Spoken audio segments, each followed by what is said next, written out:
Recently, our client John met his banker to discuss plans for a clean energy building. What he found was a shared passion for building something more. Momentum for change. First Horizon Bank.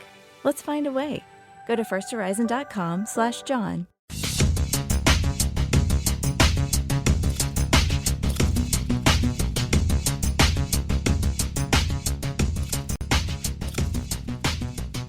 Welcome to Spotcast Season 3. This is our episode 21. This week we'll be talking about Discovery Season 3, Episode 11, Sukal.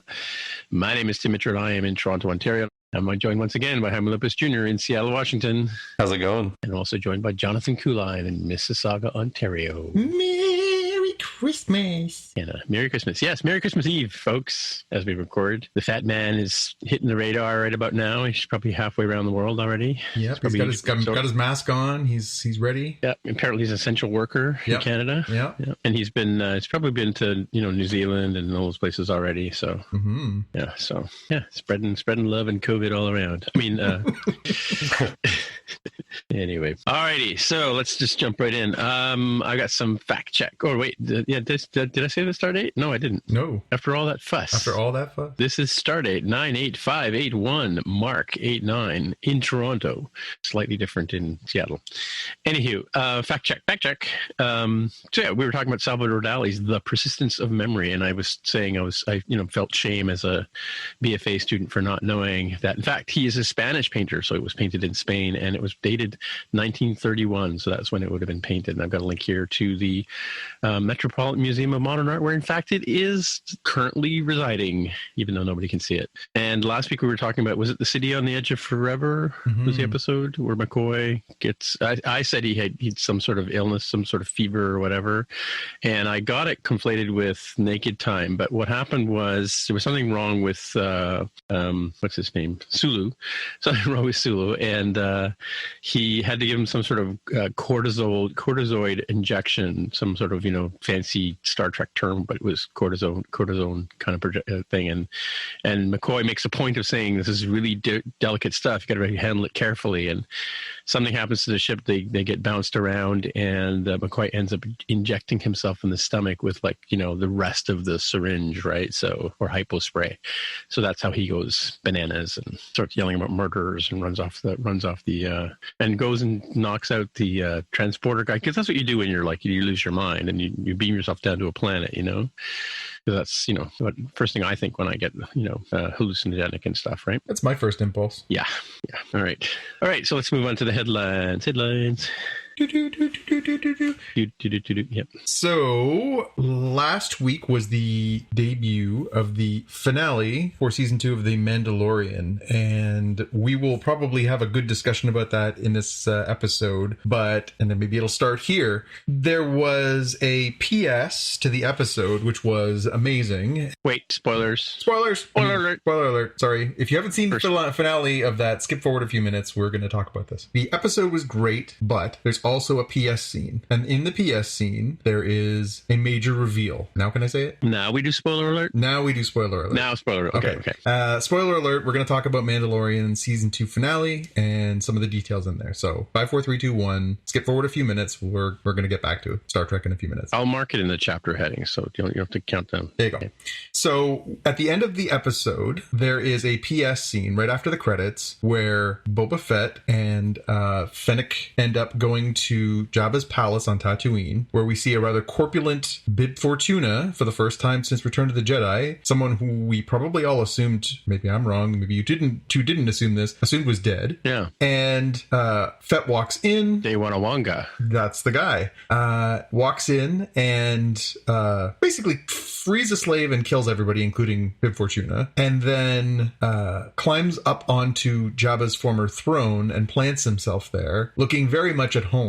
And letters flash across the screen that spell out The Book of Boba Fett coming December 2021. And the episode Can we talk about this? So I'm just going to... I have a question. Okay, go ahead. So my question is this. Okay, so Boba Fett only has 2 lines in the entire series. The second line, he screams when he falls into the Sarlacc pit. Does he not fall victim to the Sarlacc? Well, or does he fly away with his rocket thing? Clearly not. So in the original expanded universe storylines, there's a novel, and in the novel, it's called Tales of the Bounty Hunters. There is a story that outlines how he did not, in fact, die. He was ingested, but his armor protected him. He was in there. He figured out a way to get out, and he escaped. That has since been erased when Disney purchased Lucasfilms, and they got rid of all that. They decanonized all that stuff. But they have since shown us Fett alive, and they have shown us Fett's armor damaged, and so therefore we can deduce that somewhere in there he escaped. He was also pretty badly scarred, although we're not 100% sure that was caused by the Sarlacc pit. That could have been anything. So the fact that he's alive in the Mandalorian takes place after Return of the Jedi? Yes. They do talk about which Death Star when they mentioned the Death Star in the last episode, I think. Yeah, right? Mandalorian is set 5 years after the events of Return of the Jedi. Oh, okay. Right. So at the end of the episode, there was the Book of Boba Fett. And given the fact that the episode, which maybe we can do a quick recap now, but given that the fact the episode kind of wraps things up as far as the story of Din Djarin and Grogu a little bit, there was some speculation online over the next few days. There was some real confusion as to what this was going to mean. Does this mean there's going to be the Book of Boba Fett is going to be the next chapter of The Mandalorian? Is there going to be a separate series? So people were really confused for a few days there. And it was only beginning of this week they finally got clarification that the Book of Boba Fett is a completely separate series that is set to debut right around the same time as season 3 of The Mandalorian next December. So it's not going to be a separate thing. There was a lot of people speculating, well, because they've been calling these chapters, each episode is a chapter, maybe The Mandalorian is not Din Djarin, but The Mandalorian is all Mandalorians, and maybe it was going to be the first 2 seasons were focused on Din Djarin, the second couple seasons would focus on Boba Fett, maybe the 5th and 6th seasons would focus on... Like The Crown, they'll have a different Mandalorian every couple of years. Yeah, absolutely. Maybe except for the fact that Boba Fett's not really a Mandalorian. Well, he is a Mandalorian. I don't care what... because you wear the armor, you become a Mandalorian. Well, the idea? But again, it's about the code, right? Like, he has his own code. And we saw that when one of the first things he does when he goes into Jabba's palace is free the slave, right? He has his own code. Mm-hmm. So I'm confused now. Now that Jaime's seen that, and we're still in the spoilerific in the spoiler chapter on this episode. Yeah, okay. Yes. So because I want to go back to when the dude from that show with the guy who comes out with the Mandalorian armor, Timothy Oliphant? Timothy Oliphant. He has the armor, and our hero, the Mandalorian, acquires that armor from him. Yes. Does he return it to Boba Fett at some point? He does. In the episode where they put Grogu on the Seeing Stone, the one after where Ahsoka appears, he's there. A ship lands. He goes down, and it turns out that that's when he meets Boba Fett, and Boba Fett's just wearing the black robes that we saw him in that cameo on Tatooine, and we see Fennec's alive but has been partly roboticized, and in that moment he basically says, I want my armor, it's mine, I want my armor back. And in that episode he gives him his armor in exchange for helping them or whatever, right? Yeah. And in the next episode it looks like it's gone through a restoration or a paint job repair or something like that, because it goes from pretty beat up when Timothy Oliphant's character is wearing it to looking pretty I feel sorry spiffy for the cosplayer people who have to go and now redo their armor. Yes. So this is interesting because, we just spoke in recent episodes about all this deluge of Star Wars, Marvel, Disney, Pixar content that is coming to Disney Plus, and now we've got a little bonus one too. It sounds like this is going to be more like an event series. It's not going to be ongoing quite as much. At least that's what the online news from StarWars.com seem to indicate. So I don't know that it's going to go on ad infinitum. I think it's just meant to be a sort of a contained, 8 episodes or whatever, and that's the whole run. But a nice little Easter egg, nice little carrot there at the end. Mm-hmm. Mm-hmm. So I guess, what are your thoughts on a Boba Fett spin-off series, and what are your thoughts overall on the finale? And I'm particularly curious about Jaime, considering you have sort of come into this fairly new and just sort of binged your way through it, what you thought of all this. I thought it was pretty dang cool. first season of Mandalorian, I think, Baby Yoda aside, generally doesn't stray too far into fan service. Season 2, I think, leans more heavily into it, but not to the detriment. It does seem like stuff that was pretty reasonably written in and gave you areas for spin-offs and stuff. Mm-hmm. So I thought that was pretty good. And I too was also sort of confused by the Book of Boba Fett of like, well, is this a different series that they just didn't want to announce because it would spoil things? Is it Avatar style where there's like different books in like, you know, it's the same series but different sort of subchapters? And then I don't know if you want to go into the next link here that should probably still be in spoiler zone. Yeah, well, that Tim has on a certain character in the very, very interesting finale. Yeah, there was a couple of things that I've heard too about this particular next point. Before we get there, though, I do want to say I don't know what it is, but I'm never been a fan of Jango Fett or Boba Fett. I mean, because Boba Fett like sold out Han Solo back in the day. But I don't know. I don't know. I don't get they're villains, and they repulse me. I guess obviously that worked on me, I guess, as a young person or whatever.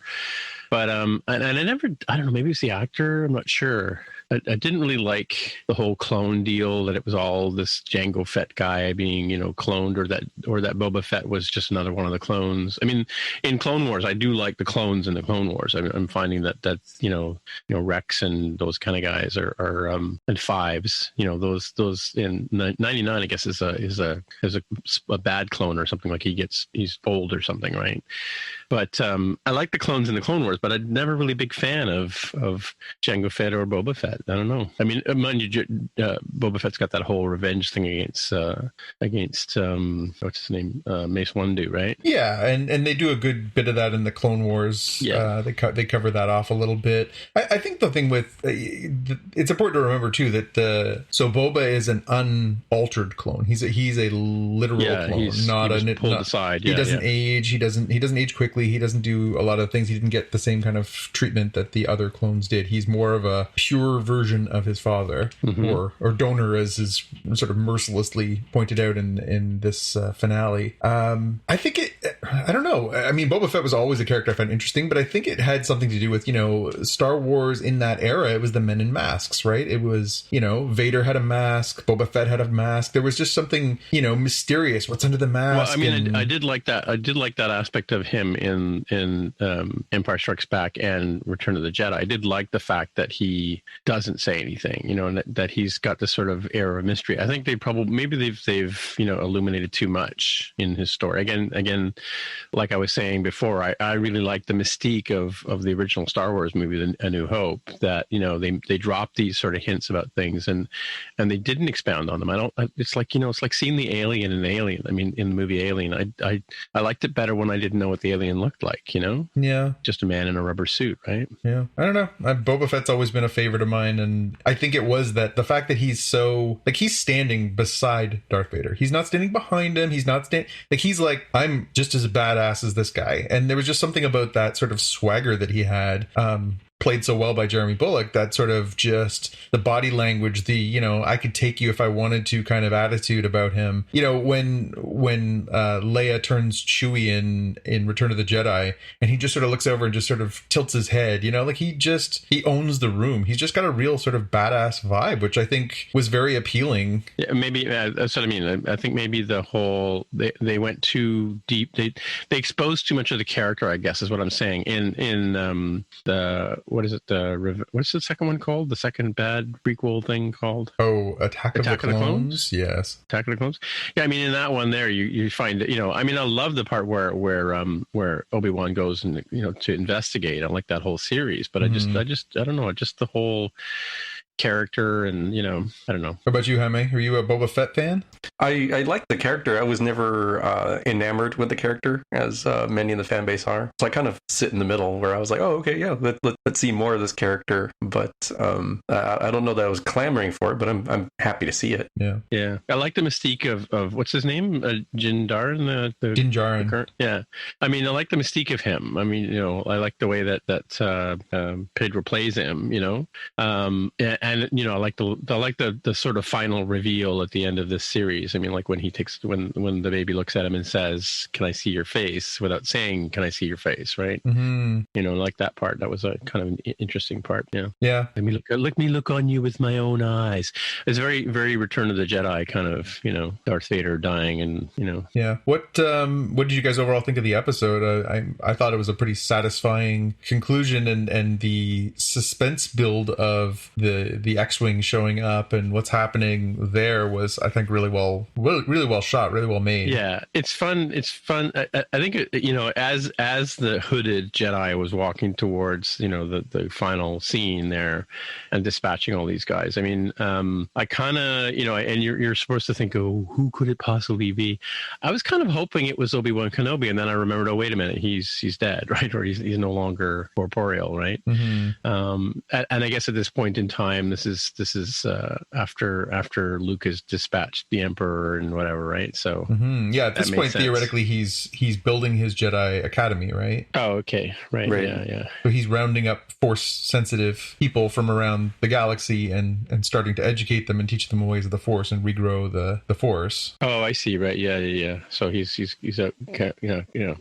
He's out headhunting. He's in recruiting drive. That's right. That's right. Which brings us to like the link that I've got here. But two links here actually. One I picked up right after the show, and the second one is a tweet from Mark Hamill talking about spoilers if you hadn't seen this part. But we're still in the spoiler zone. Mark Hamill said it's amazing that they were able to keep this quiet for a full year while they were working on it, and I'm just trying to read the pound STFU and the loose lips sink ships hashtags, right? Yeah, so you know, if you don't know what STFU is, then you know, yeah, you haven't been watching, you haven't been following more than just code.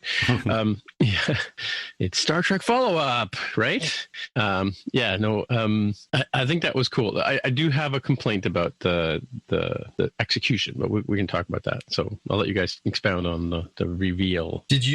So I thought it was really well shot because of the way that they have the X-wing pull in, and then there's the crack that is, you know, oh great, one X-wing, that's going to solve all of our problems. Yeah. And then you sort of get this systematic, like things are starting to turn, and then you see the hooded stranger ignite the lightsaber, but when you first see it, it's on the display on the bridge, so you don't know what color the lightsaber is. Okay, right. So I thought they did a really good job of just sort of stringing it out and just sort of building the suspense of like, because again, your mind is racing. I was sitting here watching it with my son, and we were sort of looking at each other. Okay, so you know the obvious answer is Luke, but there's still Ezra, there's still Kanan, there's still possibility that at this point there are other Force sensitive people. Yeah. So you know who could it be? And I completely lost the timeline. So I mean, if you think about it, I had no idea. It could have, from my perspective, it could have even been Rey, right? Sure.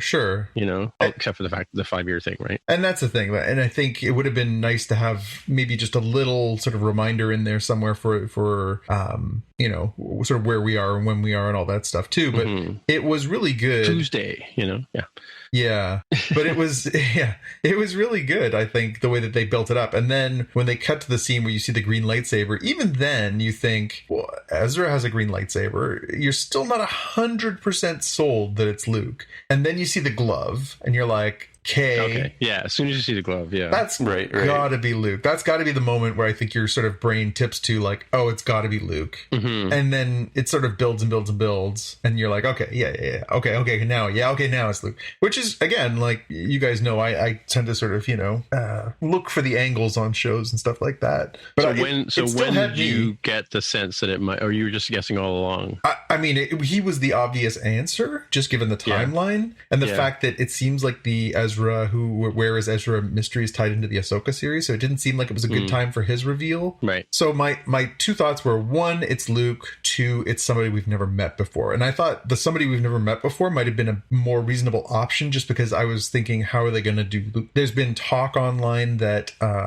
they were going to cast Sebastian Stan, who plays Bucky the Winter Soldier in the Marvel films. Oh, right. Yeah. Because he is a spot-on exact physical match for Mark Hamill. Okay. It's eerie how much alike they look. Right. And so I thought, well, maybe that. But I really did think it made more sense for it to be like, you know, oh, we've never met. My name is blah, blah, blah, blah, blah. Yeah, exactly. Yeah. Mm-hmm, mm-hmm. And I don't know whether it was more or less satisfying.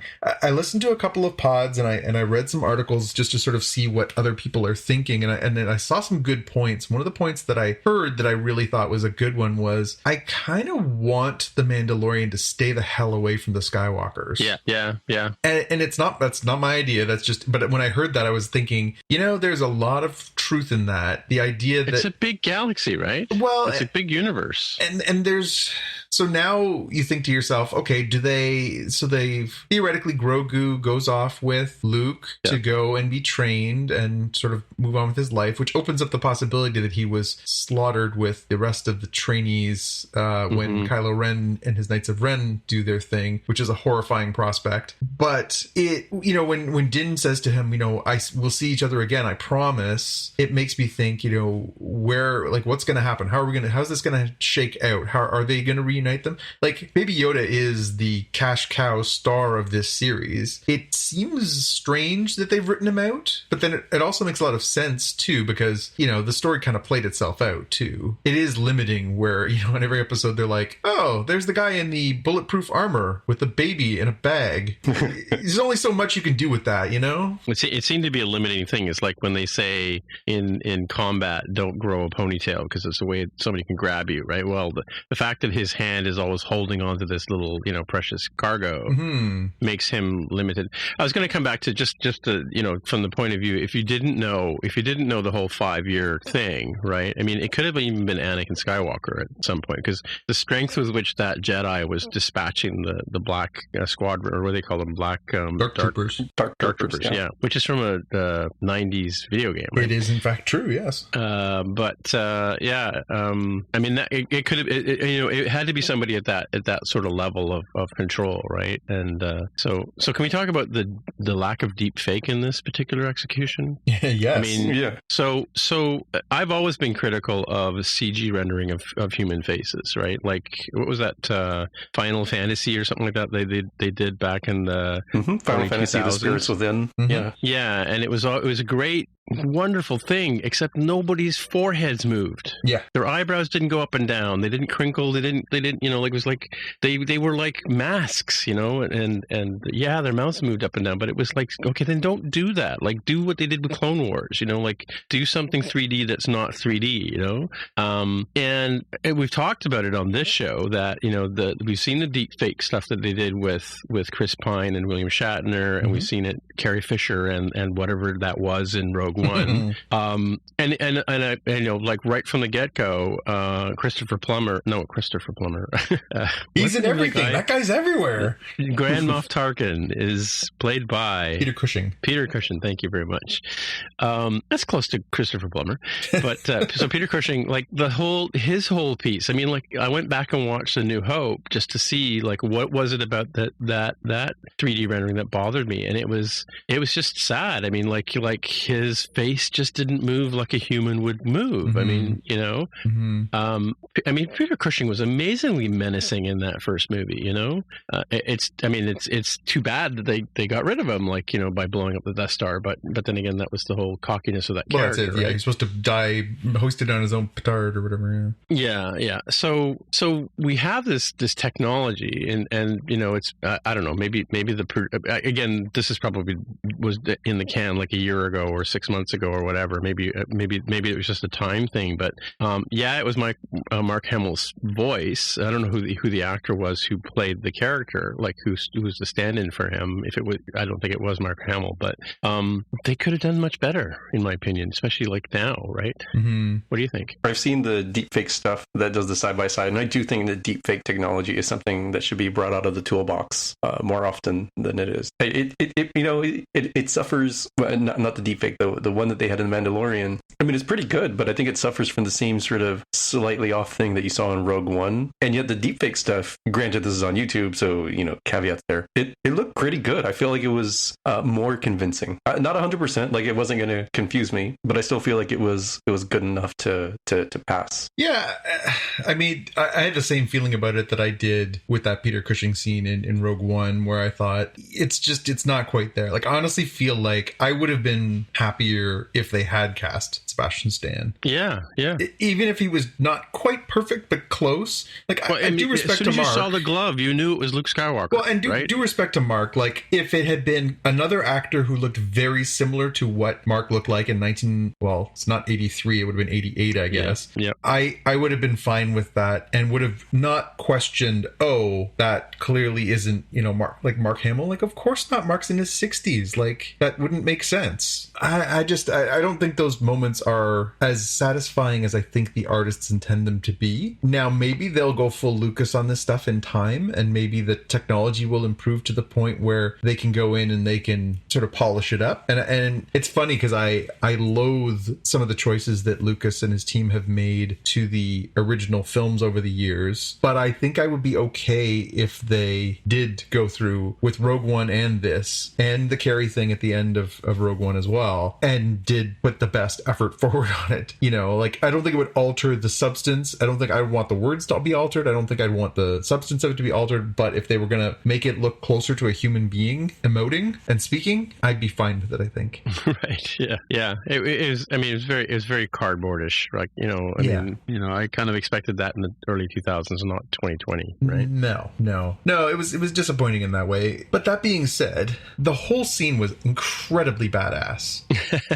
Well, even R2-D2 popping around the corner there too, right? Like, and there's a moment too, like, I don't know if you guys caught that, but there's a moment too where there seems to be some recognition between Grogu and R2. They seem to know each other, which really? Well, yeah, because they both, R2 does his little bleep and Grogu sort of like reaches for him. Like, they would have clearly crossed paths at the Jedi Temple if R2 was Anakin's droid through that whole stretch. Mm-hmm. Yeah. They'd have crossed paths. So, and the one big mystery... But Grogu was never in the temple. Yeah, he was. When Ahsoka is communing with him in 3 episodes previous, she says he was trained by many masters at the Jedi Temple. Someone spirited him away before Order 66. That's the big mystery that still has not been reconciled, is who got him out. Right. And what's Order 66? So that's kill everyone? The Emperor's subliminal message to all the troopers to kill all the Jedi. Oh, okay. Right.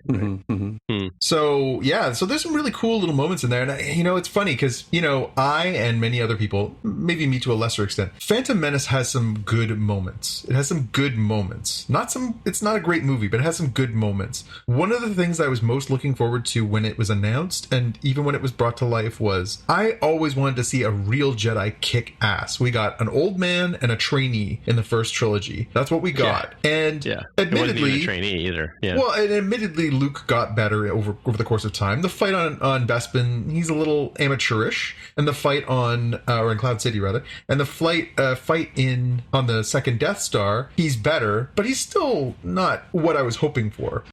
We kind of got the same deal in Phantom Menace. We got an old man in Qui-Gon Jinn, and we got a kid in Obi-Wan. So we didn't get quite there, but it was still pretty badass. That first scene with that amazing Darth Maul versus Qui-Gon and Obi-Wan, right? That seems really good. But again, like, you'd think in his prime Jedi Master versus Darth Maul is a much more fair fight than the older man and the kid. Mm-hmm. I think seeing Luke theoretically at the peak of his powers, he's a Jedi now. He has vanquished the Emperor. He has taken his place. He's regained his mantle, and he is as badass as he's ever going to be.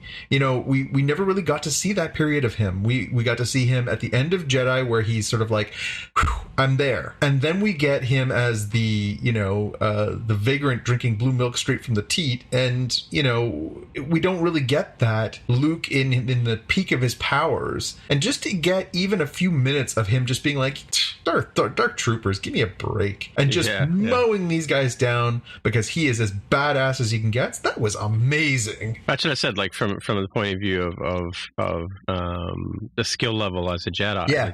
Like just flicking these guys away, right? Yeah. And squishing mosquitoes, sort of thing. Well, right? this is Gretzky in his prime, right? Like this is whoever it is and whatever they do at the pinnacle of their career. This is somebody who is in, complete control of the Force, using his telekinetics, using his, he crushes the guy's helmet, using his lightsaber, just really, really cool to get a little taste of that. Yeah, I think that, like, if I'm not mistaken, I think not Christopher Plummer, the other guy, Christopher Lee. I think he's the first. I don't know. I guess in Return of the Jedi they throw things. So the Emperor throws stuff at Luke, right? Well, Vader does it when they're fighting in Cloud City, right? That's the first time. Yeah. That's the first time we really see that level of telekinetics and the sort of I can do so much with my powers, because he does that whole thing where he starts flinging things at him and then just throws them right out the window with the Force, right? Yeah, and Yoda with a lightsaber in Attack of the Clones against Christopher Lee. That was a bit, I still find that comical. It's like Tom and Jerry almost, right? Yeah.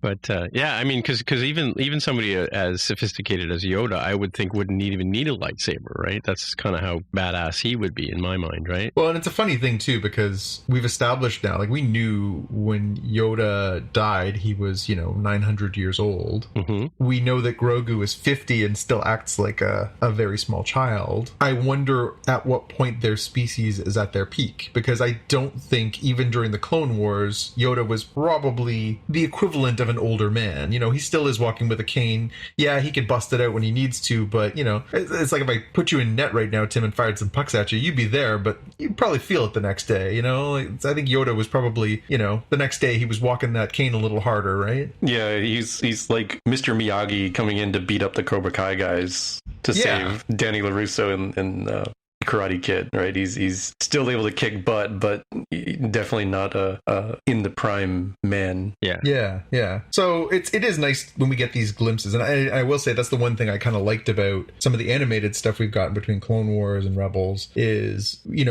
Clone Wars, we got to see some of the different Jedi just being badasses, being these incredibly powerful creatures and people who could, use this power to great ability.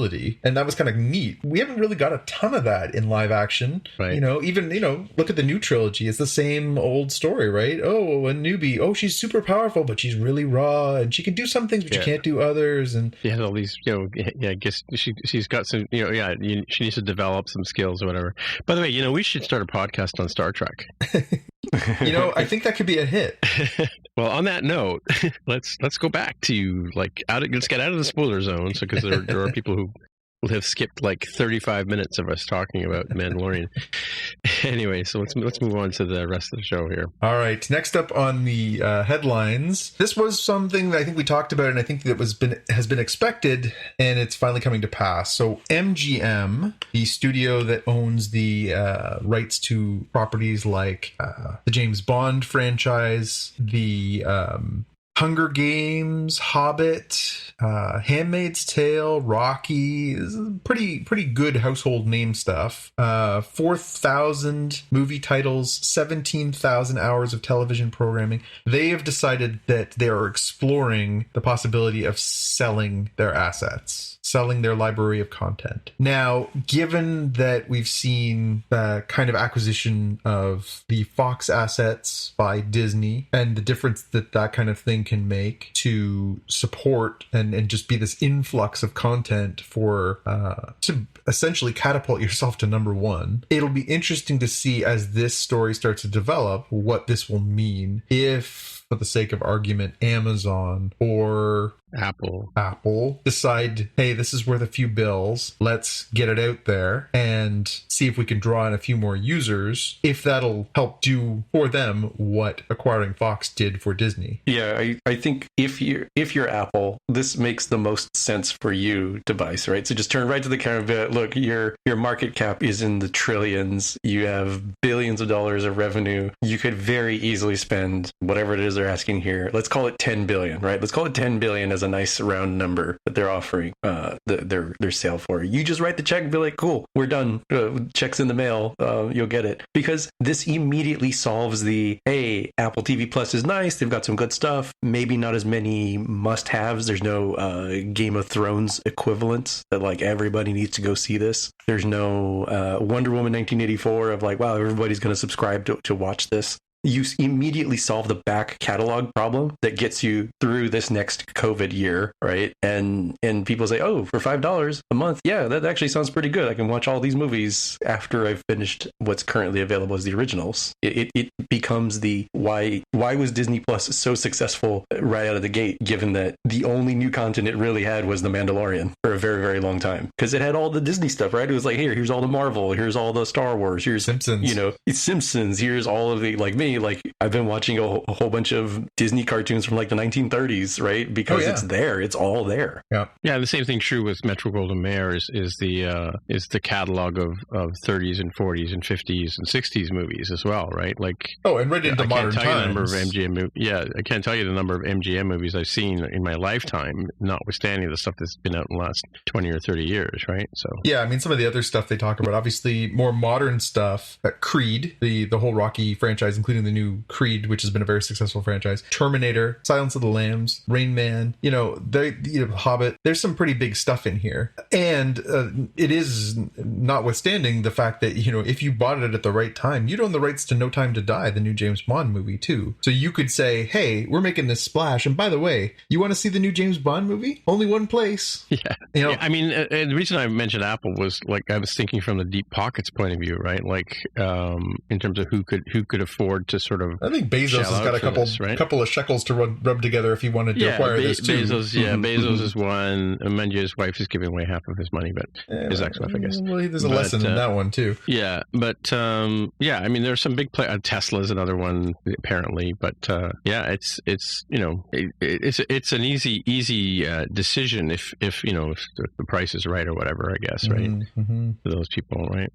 Yeah, it says in this article from Variety that the market cap, including debt, is $5.5 billion for MGM. So even if you overpay, you're still. We're not talking about Fox. This is not Fox. This is a smaller studio by comparison. Right. And well within the wheelhouse of Amazon or Netflix or Apple to acquire. The real coup would be if Disney decided to throw down on this as well. Because then it would stomp out the competition. Well, that's it. I mean, at that point, the tipping point might have already been reached between their own original content, their previous acquisitions of Pixar, Marvel, and Star Wars, plus acquiring the Fox assets, which they're going to monetize by turning things like Aliens and Predator and all these other things into shows and movies and everything else, plus Avatar, plus they add the James Bond stuff on top. Like, it would just be murder. My only thought on that one is I wonder if there'd be an antitrust lawsuit. Yeah, or like a monopoly kind of thing that they do in the States. Yeah, right? That's antitrust. Yeah, like I honestly feel like that would be the sort of next thing, because they're basically gobbling up competition at a certain point and creating a monopoly. Was Steve Jobs around when Pixar was picked up by them? I wonder. Was Jobs? Steve Jobs, yeah. Like when 2013, I think. I think he might have still been or his secondary CEO job. Yeah, because he was one of the three people that put that together, right? So that was in his on Apple days, right? When he started that stuff. It'll be interesting to see what comes of that one. We'll definitely have our eyes peeled on it. Yeah, cool. What do you got first, Jaime? Whole bunch of DC Comics related stuff coming to HBO Max. So very similar to the way we just talked about Disney acquiring all of its own IP again and reacquiring it and putting it on a streaming service. HBO with Warner Brothers said, hey, that's actually a really good idea. Let's continue. So Batman, the animated series, and Batman Beyond, both really, really excellent animated series from the 90s, are coming to HBO Max in January, including a whole bunch of other stuff.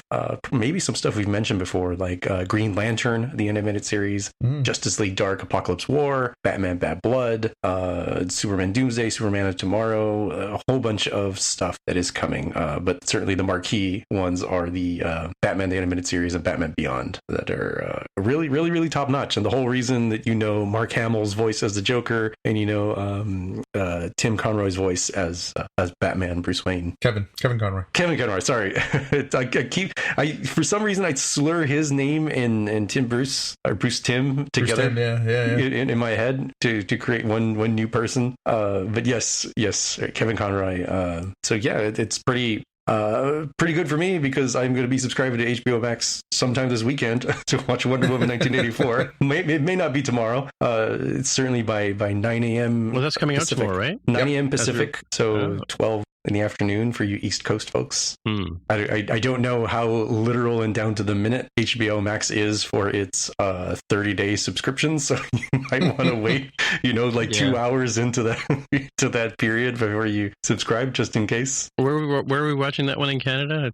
They've been putting commercials on network television. I watched the first Raptors game last night, and I saw their commercials up. It just says in theaters and available on streaming platforms. Okay, it doesn't specifically say. I would imagine by tomorrow midday we'll see ads on iTunes, and it may be on like a Rogers On Demand or something like that as well, or whatever your cable provider, those pay-per-view kind of things. I think the most logical place for Canadians to look would be someplace like iTunes. Yeah. I mean, for all that we complain about this, digital borders, that's something that they could handily do, right? Yeah. Screw you, US. You get to watch it on something different. Well, and it is still kind of, it's not quite equitable in the fact that, Jaime, what are you paying for a month of HBO Max? I believe, let me double check. I thought it was $14.99, but it might be $19.99. Let me double check that. I haven't paid for it yet, so I don't know. That's US too, right? Yeah, one sec. So if it's, for the sake of argument, if it's in that ballpark, that's for a month of a service that includes all those things that we've talked about, plus Wonder Woman, all the other bells and whistles that you can watch, whereas we get one movie for 48 hours for really? 30 Canadian rent it. For 30 Canadian dollars. That's what you get. Oh, we don't get to buy it. We just get to rent it. It is not available for purchase, as I understand it. It is only available to watch for a limited amount of time for a couple of days. Right. So let's see here. So real-time follow-up here, $14.99 a month. There is a six month prepay, $69.99, and they actually have a Wonder Woman 1984 countdown. There's 12 hours and 42 minutes and 34 seconds to go, and stream it on HBO Max at 12 p.m. Eastern, 9 a.m. Pacific on Christmas Day. Available on HBO Max for 31 days from its theatrical release. So you get to watch it over and over again? Like, you don't have to watch it within 40... We're just talking about that while you were away. Like no. I was trying to get this straight in my head because this is the frustrating thing of the streaming era, is that it is not consistently the same. So I'm speaking of it from an American standpoint, because I know that for sure. You can watch it multiple times, but if you subscribe, on the 32nd day, you get no time to watch Wonder Woman 1984. So this is free, effectively free, because if you're subscribing for all sorts of other stuff for HBO Max, but it's only there for a limited amount of time. And then so you get it for free if you're a subscriber? You don't have to pay like an extra... No, yes, this is like your socialized sci-fi that I like to tease you all about, that like it's free with big air quotes of like, assuming you're paying for something you would ordinarily pay for. Right. And you get 3% off if you use your Apple Card. Oh, I don't know how to pay. Sign up now. do I get to pay with Apple? I don't see an Apple Pay option, so no, I won't get extra percentages there. I'm just pointing at the fact that we don't have Apple Pay in Canada as well. Just for the record. The Apple Card, you mean? The Apple Card, yeah. Oh, yeah. Sorry, we have Apple Pay. You're correct. Apple Card, I meant. Did I not say Apple Card? I am not sure. We'll have to check the tape. I heard Apple Card in my head. Word card. I'll just for those of you driving at home, transporting at home, I'll put the word card in. So it doesn't sound like I said Apple Pay when I meant Apple Card. All right, or maybe I won't. Maybe you'll just have to believe me, or rewind and see if I fixed it or not. Hey, speaking of HBO Max, our last news item is that we've got a renewal for His Dark Materials coming back for a third and final season on HBO. It is interesting that they're doing that because it was a 3-book series. It's interesting that they're going to do the whole run in 3 years. But and what did it start with? It was not that the first book is not Dark Materials. No, it's Golden Compass. The Golden Compass is the first book. Right. And I don't know if the first season follows just the Golden Golden Compass storyline or if it goes further or beyond. Are we supposed to go back and like watch the Golden Compass first and then come back and watch this? I don't think so. I think the first book, I think the first season covers like I think it's a completely different thing than the Golden Compass film. But it is kind of nice that it is wrapping up, and it actually, I don't know about you guys, but when I looked at that news, I sort of looked at it and thought, great, I'm not going to bother watching the first 2 seasons. I'll wait till they're done season 3 and then I'll watch the whole damn thing. Yeah. So I just looked this up because I was confused by what you guys were saying. I've not read the novels, just to be really clear, but according to Wikipedia, His Dark Materials is a trilogy of fantasy novels by Philip Pullman, consisting of Northern Lights, which confused me, but then it says published as The Golden Compass in North America. So being this is an all North American show, I can see why we all thought the same thing there. Then followed by The Subtle Knife and The Amber Spyglass. So it seems correct to have like 3. I've not seen any of these, but if there are 3 seasons and you have 1 book per season, sounds about right. So what is it about North Americans that were afraid of sorcerers and dark materials? Wait, did you guys get Sorcerer's Stone or Philosopher's Stone for Harry Potter? To be honest with you, I can't remember. I think it was Sorcerer's Stone across North America. Yeah, I don't think we didn't get. No, wait. So which is the original British title? Philosopher. Oh, okay, that doesn't make sense. Sorcerer's Stone is a much better title. It's a cooler title, but the hoity-toity, as I say with tongue in cheek, British folks will say, "Wait a minute," but the Philosopher's Stone is like a real thing in mythology that's talked about. Right? It wasn't just made up by J.K. Rowling. Oh, really? Yeah. Oh, okay. I did not know that. Real in the fantastical sense, and like Chasing in the Argonauts and the Golden Fleece, sort of real. Yeah, I have no discussion about that. Yeah, I can, as an American, just for folks who are brand new to the show, welcome to y'all. As an American and very proud of it, I can understand why they would just assume Americans are too dumb to know the reference for the Philosopher's Stone. I don't know why Canadians got dragged into it as well, so I'll leave that as an exercise for the reader. Yeah, maybe it's just a more common understanding of that terminology in Europe. I don't know. Yeah, well, to me, to me, a philosopher is like Socrates and Kant and David Hume. It's not so much, some sort of mythical Merlin-esque kind of guy, right? Are we there yet? We're there! Have we arrived? This is the part of the show where we talk about Star Trek Season 3, Episode 11, Sukal, as opposed to Saru. But, so, and I don't know who's taking the reins this week. That would be Jonathan? me, yeah. Ooh, there's no massive pasting into the document to, toy with the gods of Google. Anywho, off you go. All right. So we start our episode with exactly where we left off. It is the crew gathered in their lounge, and they are still raising their champagne glasses in the memory of Philippa Georgiou, the emperor who has left the ship and left the series. And we get a little scene where Adira is sort of standing off to the side, and they are sort of taking it all in and sort of, feeling some mixed emotions. They're playing it across their face, and Stamets comes over and talks to them and sort of says, this is not exclusionary. You're part of this. Like, don't feel like you need to sort of stay separated from it. You're part of this family, and you're also part of this family. And he gestures over to Hugh, his partner, and I think in that same way that we've seen that relationship growing, where the two of them are sort of feeling a sense of parental responsibility for Adira as they mature on the ship and sort of come into their own.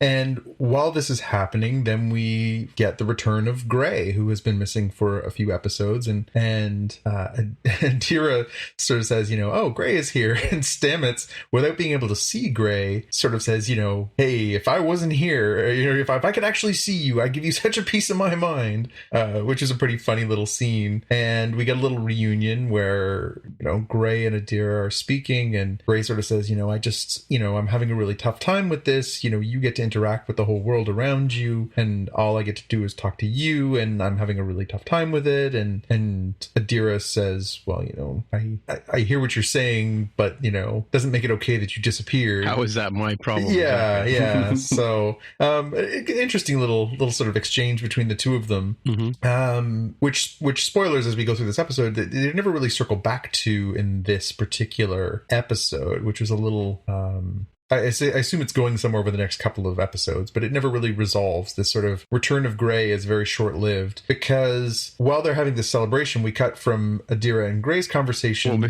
before we move on. Oh, yeah, you want to get into it now? Okay, go. Yeah, well, I just want to ask, why does Gray cast a shadow on Adira's frontage there? I think the notion, well, one, it's an omnibus. It's just they made a mistake, but I think you could interpret it as they are seeing in their mind Gray, and Gray is real, so therefore Gray would have all the physical properties in Adira's mind. Okay. Right, because notably, you don't see Gray's shadow when Stamets is talking, right? And we see the scene from Stamets' perspective. There is no Gray there. Yeah. That's true. Yeah, and like I said, like we're actually we're not seeing things through their eyes.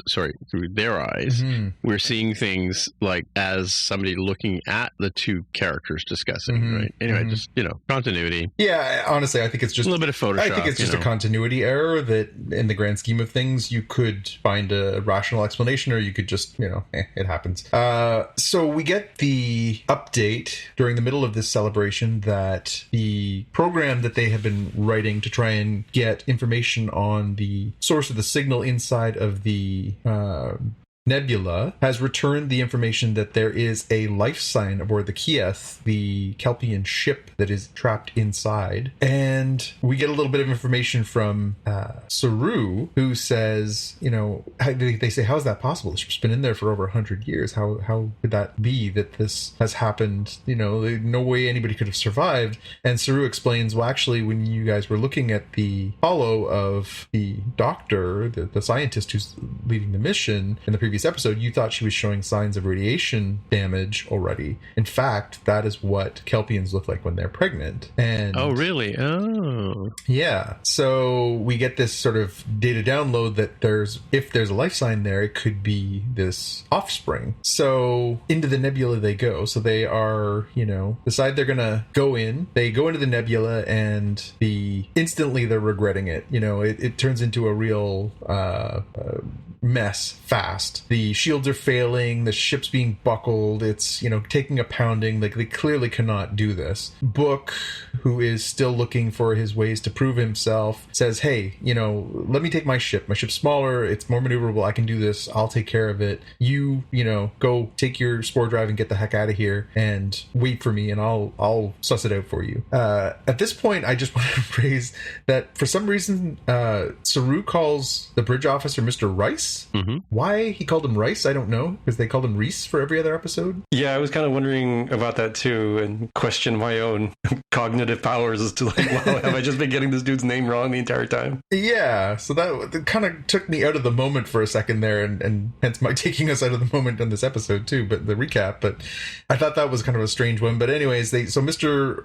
Reese Rice transports Book to his ship. The ship goes out, and the disco goes back outside the nebula. Book goes in, finds a pocket of safe space, and then comes back out. He is suffering from radiation burns, and he's pretty messed up.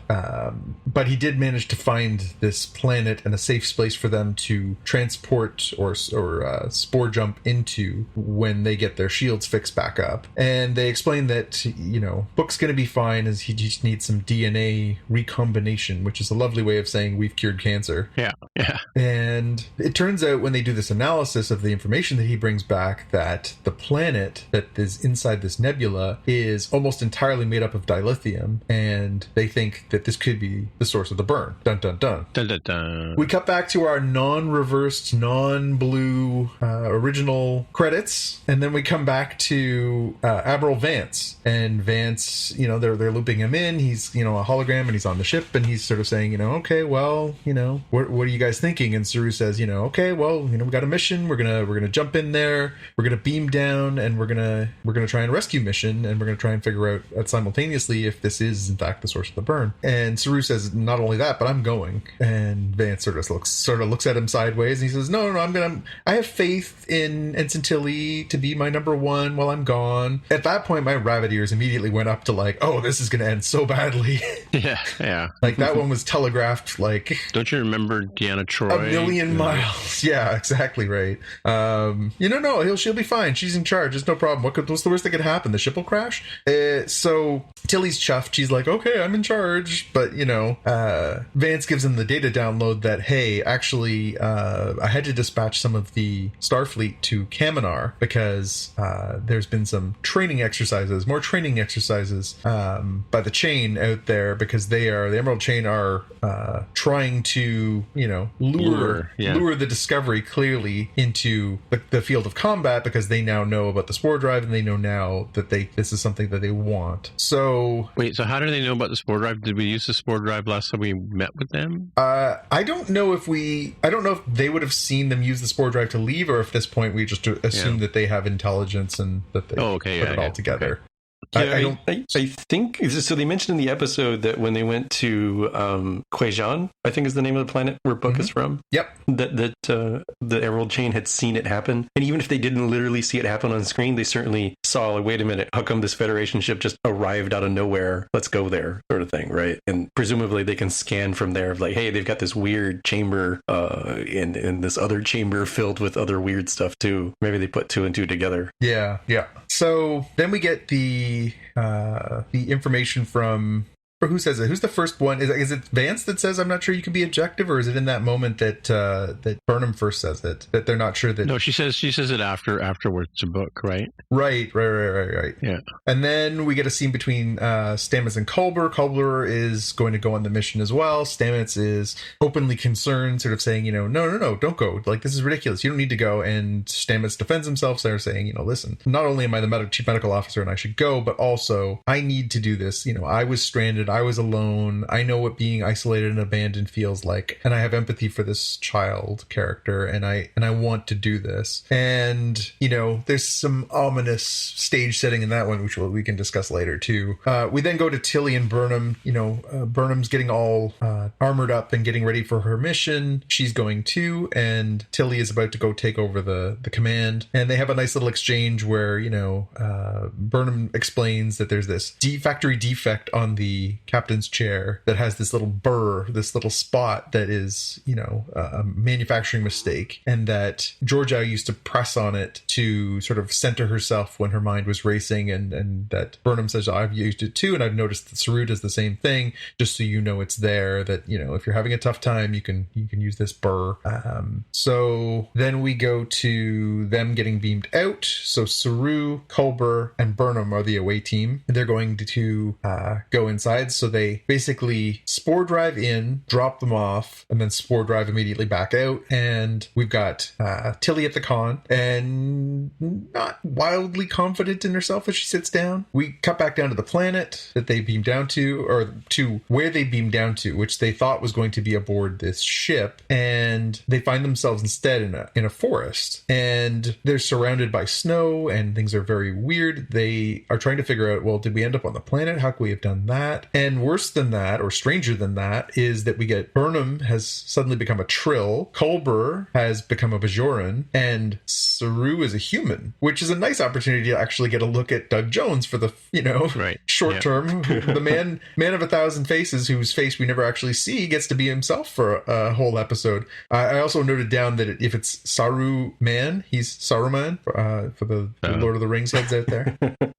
So they're trying to figure out what the hell's going on. They're like, okay, so are we on a holodeck? They try ending the program. No, it's not working. They encounter a glitchy holo that's sort of trying to teach them a lesson about stuff, and it's sort of not working well. And they point out, well, with given all the radiation, it's amazing this thing is still functioning. And they sort of start exploring, trying to figure out, where they are and trying to find a way out. And they find themselves at this huge sort of stepwell, this huge, long sort of Harry Potter, MC Escher, more like Escher. Yeah, MC Escher kind of, staircases that go up, down, sideways, and nowhere, and all sort of circling around this giant well, this giant sort of cavern in the middle of it. They are also, overhead, they look up and there's these sort of flying creatures that look like maybe flying dragons, dragon fruit. Which they don't mention, by the way. Yeah, sort of a strange aesthetic going on there. They like a lionfish sort of thing. Yeah, they are exploring this area when they come across another character that they presume to be a hollow, and in fact it turns out to be the Kelpian that they're looking for. And he is surprised to see them and, is frightened of them, and, whoa, I gotta get out of here. And he takes off and he says, you don't belong here and you woke the monster. And they realize that, in spite of the fact that what they're looking at is clearly an adult male, that it's essentially a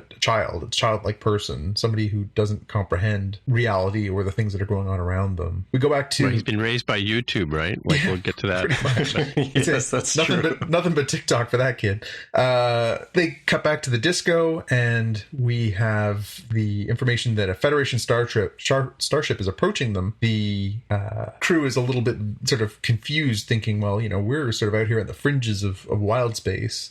How is that possible? And of course, your mind immediately starts to roll into, well, I think we know what's coming. Back inside of the holodeck on the ship, the trio figure out that the hollows had changed their appearance. They encounter this group that is supposed to be reenacting the scene where the Kelpians join the Federation, and it's sort of a history lesson, like a history class. But the history class is augmented enough that they can interact with this sort of main member of it, who sort of says, are you the people who have come here to rescue this child? Mm-hmm, right. And that they realize, okay, well, the reason why we all look the way we look is that it only knows a few forms, and, wanted to make sure that your forms were familiar. Now, given that two of them are already human, changing them into other things doesn't make a heck of a lot of sense. I could see changing Saru, although even then, it's a Kelpian. You'd think a Kelpian would see a Kelpian. There are Kelpian holograms. That one didn't really sit with me. It just seemed like a way to make Sonequa Martin Green... Have Doug Jones act like a human. Yeah, have Doug Jones not have to put on the makeup for a week. Have the other two characters have to put on makeup for the week, Yeah, he did look pretty good as a Bajoran, I gotta say. Yeah, I mean, it worked, but, anyways.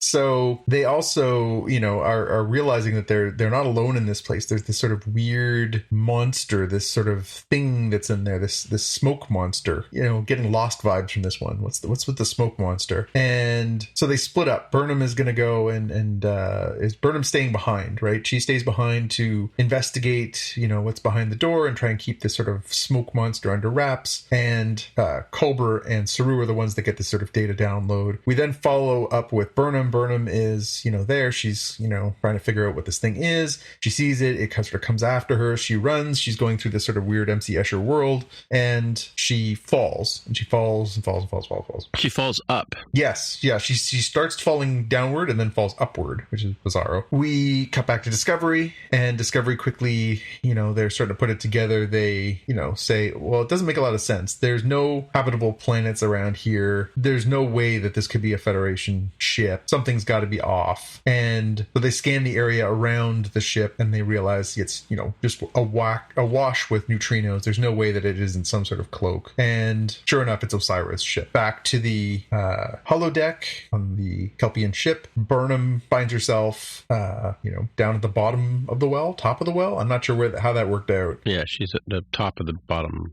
She's upside down. Yeah, and she's in the upside down. That's right. And she is now interacting with the child, who is, of course, an adult. And he sort of says, oh, you're a hollow. You must be here to teach me a lesson. It's been a long time since I've seen a new hollow. What are you supposed to teach me? And Burnham, realizing she has an opportunity, says, oh, yes, you're right. I am a hollow, and I'm here to teach you about social interaction and what it's like outside. And so she starts sort of, trying to, understand. Yeah, earlier in the show, Culber says we should treat this as a first contact. Because, good point. So she's doing her what's it called? Xenophobia or whatever, xeno specialist. It's like xenoanthropology or some similar thing. Yeah. Meanwhile, the other two, Saru and Culber, are still trying to sort of explore and figure things out. They encounter a hollow of an old Kelpian. And this is a really interesting moment for Saru, who, because he had left his culture to go off and explore the galaxy and eventually join Starfleet. And because he had gone back and freed his people, but that's only really happened in his near past, although in this world it's hundreds of years in the past, he's never seen an old Kelpian. And so that's a sort of a neat moment. He's kind of shocked at that. They find some information there. The book explains that this child's name is Sukal, hence the title of the episode, and that Sukal roughly translates to beloved gift, that it would be a name that a family would give to a child that came following a tragedy. And so the idea would be that he was born into this once they were already sort of stuck here. They also figure out that, Dr. Issa clearly created all the hollows, and that, they are all there to sort of nurture this child and educate them and take care of him while he grows. Obviously not anticipating, while the child is being to be rescued, not anticipating that it would take 120 years. We'll have to have a discussion about Kelpian lifespans at some point in here. So back to Burnham and Sukal, and they're having a conversation. He doesn't like some of the stuff that she's sort of saying. He starts sort of freaking out. She sort of says, well, what do you know about, do you have memories before you came into this world? Do you remember the outside? And he is starting to get really sort of wigged out by it. He's starting to get freaked out. She says, well, where's the exit? How would you get out of here? And he says, basically, computer, restart the program. And she plays along and sort of does the, hello, I've restarted. They figure out that the totems, so this is Saru and Culber, figure out that the totems that they've been finding all over the place are similar to the totems that were created on the Kelpian planet, and that he's been building these little totems all over the place to try and protect himself from this monster, this sort of smoke monster, which Saru says is sort of this kelp monster. Yes, absolutely, this kelp monster from mythology on their planet. And they end up connecting, and they end up going on these like Super Mario floating platform levels out towards this Bowser-esque castle. I was having a real I'm 14 and playing Super Mario Brothers kind of vibe out of this whole thing. Right. They cut back to the disco, and Osira starts a peeing contest with Tilly, where the two of them are just sort of throwing down on each other. Osira sort of says, hey, you're not Saru. What are you doing sitting there? And Tilly says, I'm the captain. I'm the acting captain. And Osira sort of mocks her and says, you're not the captain. You're gonna get everybody killed. You have no idea what you're doing. You're a loser. And Tilly shoots back, and you're a faker, she puts out pretty tough and says, oh, it sounds like somebody, there's a 19th century Earth psychologist that would have a little something to say about the term projecting here. Obviously you see a lot of yourself in these moments, and they have a little sort of, exchanging barbs. They got back to the holodeck, and we end up with this encounter where Sukal and the monster sort of are coming face to face, and we hear the monster utter "see me," which was kind of interesting. I don't know what the relevance of that was. The Sukal yells. He's freaked out. He's scared, and he yells. And there's this sort of cascade, this wave of energy that shoots across and sort of blasts and disrupts the holodeck to the point where you can actually see that it is inside, of course, the technology. And this blast wave sort of emanates right out of the Verudan Nebula, and it knocks out the cloak that is outside the Discovery and the cloak that is outside of Osira's ship as well. Just as, Sukal is really starting to freak out and things are getting really kind of escalated, Saru starts singing this lullaby that he had heard in that scene with the old Kelpian, and it is sort of lulling Sukal down. It's calming him down. It's keeping him from things getting worse. The exchange between Osira and Tilly continues now that they can both, see one another, and there's sort of a level playing field. And Osira sort of points out, why haven't you jumped away? Why are you still here? If I was this vastly outgunned and I had a ship that could just disappear, I would do that. I wouldn't just sit around. And then I think, oh, maybe you're waiting around for somebody. Maybe your captain is inside there. And they are at the same time, they're trying to build this, the rescue mission. They're going to go in, they're going to save them. So Book is getting ready to launch his ship. He's got the radiation meds. He's sort of ready to go. He's going to go in there and he's going to try and pull them out. The second that Book basically launches his ship out, the invasion starts, and Osira's forces start invading invading the ship. First, they take engineering, they grab Stamets, then they're they jump right into the cube. Yeah, and they grab him.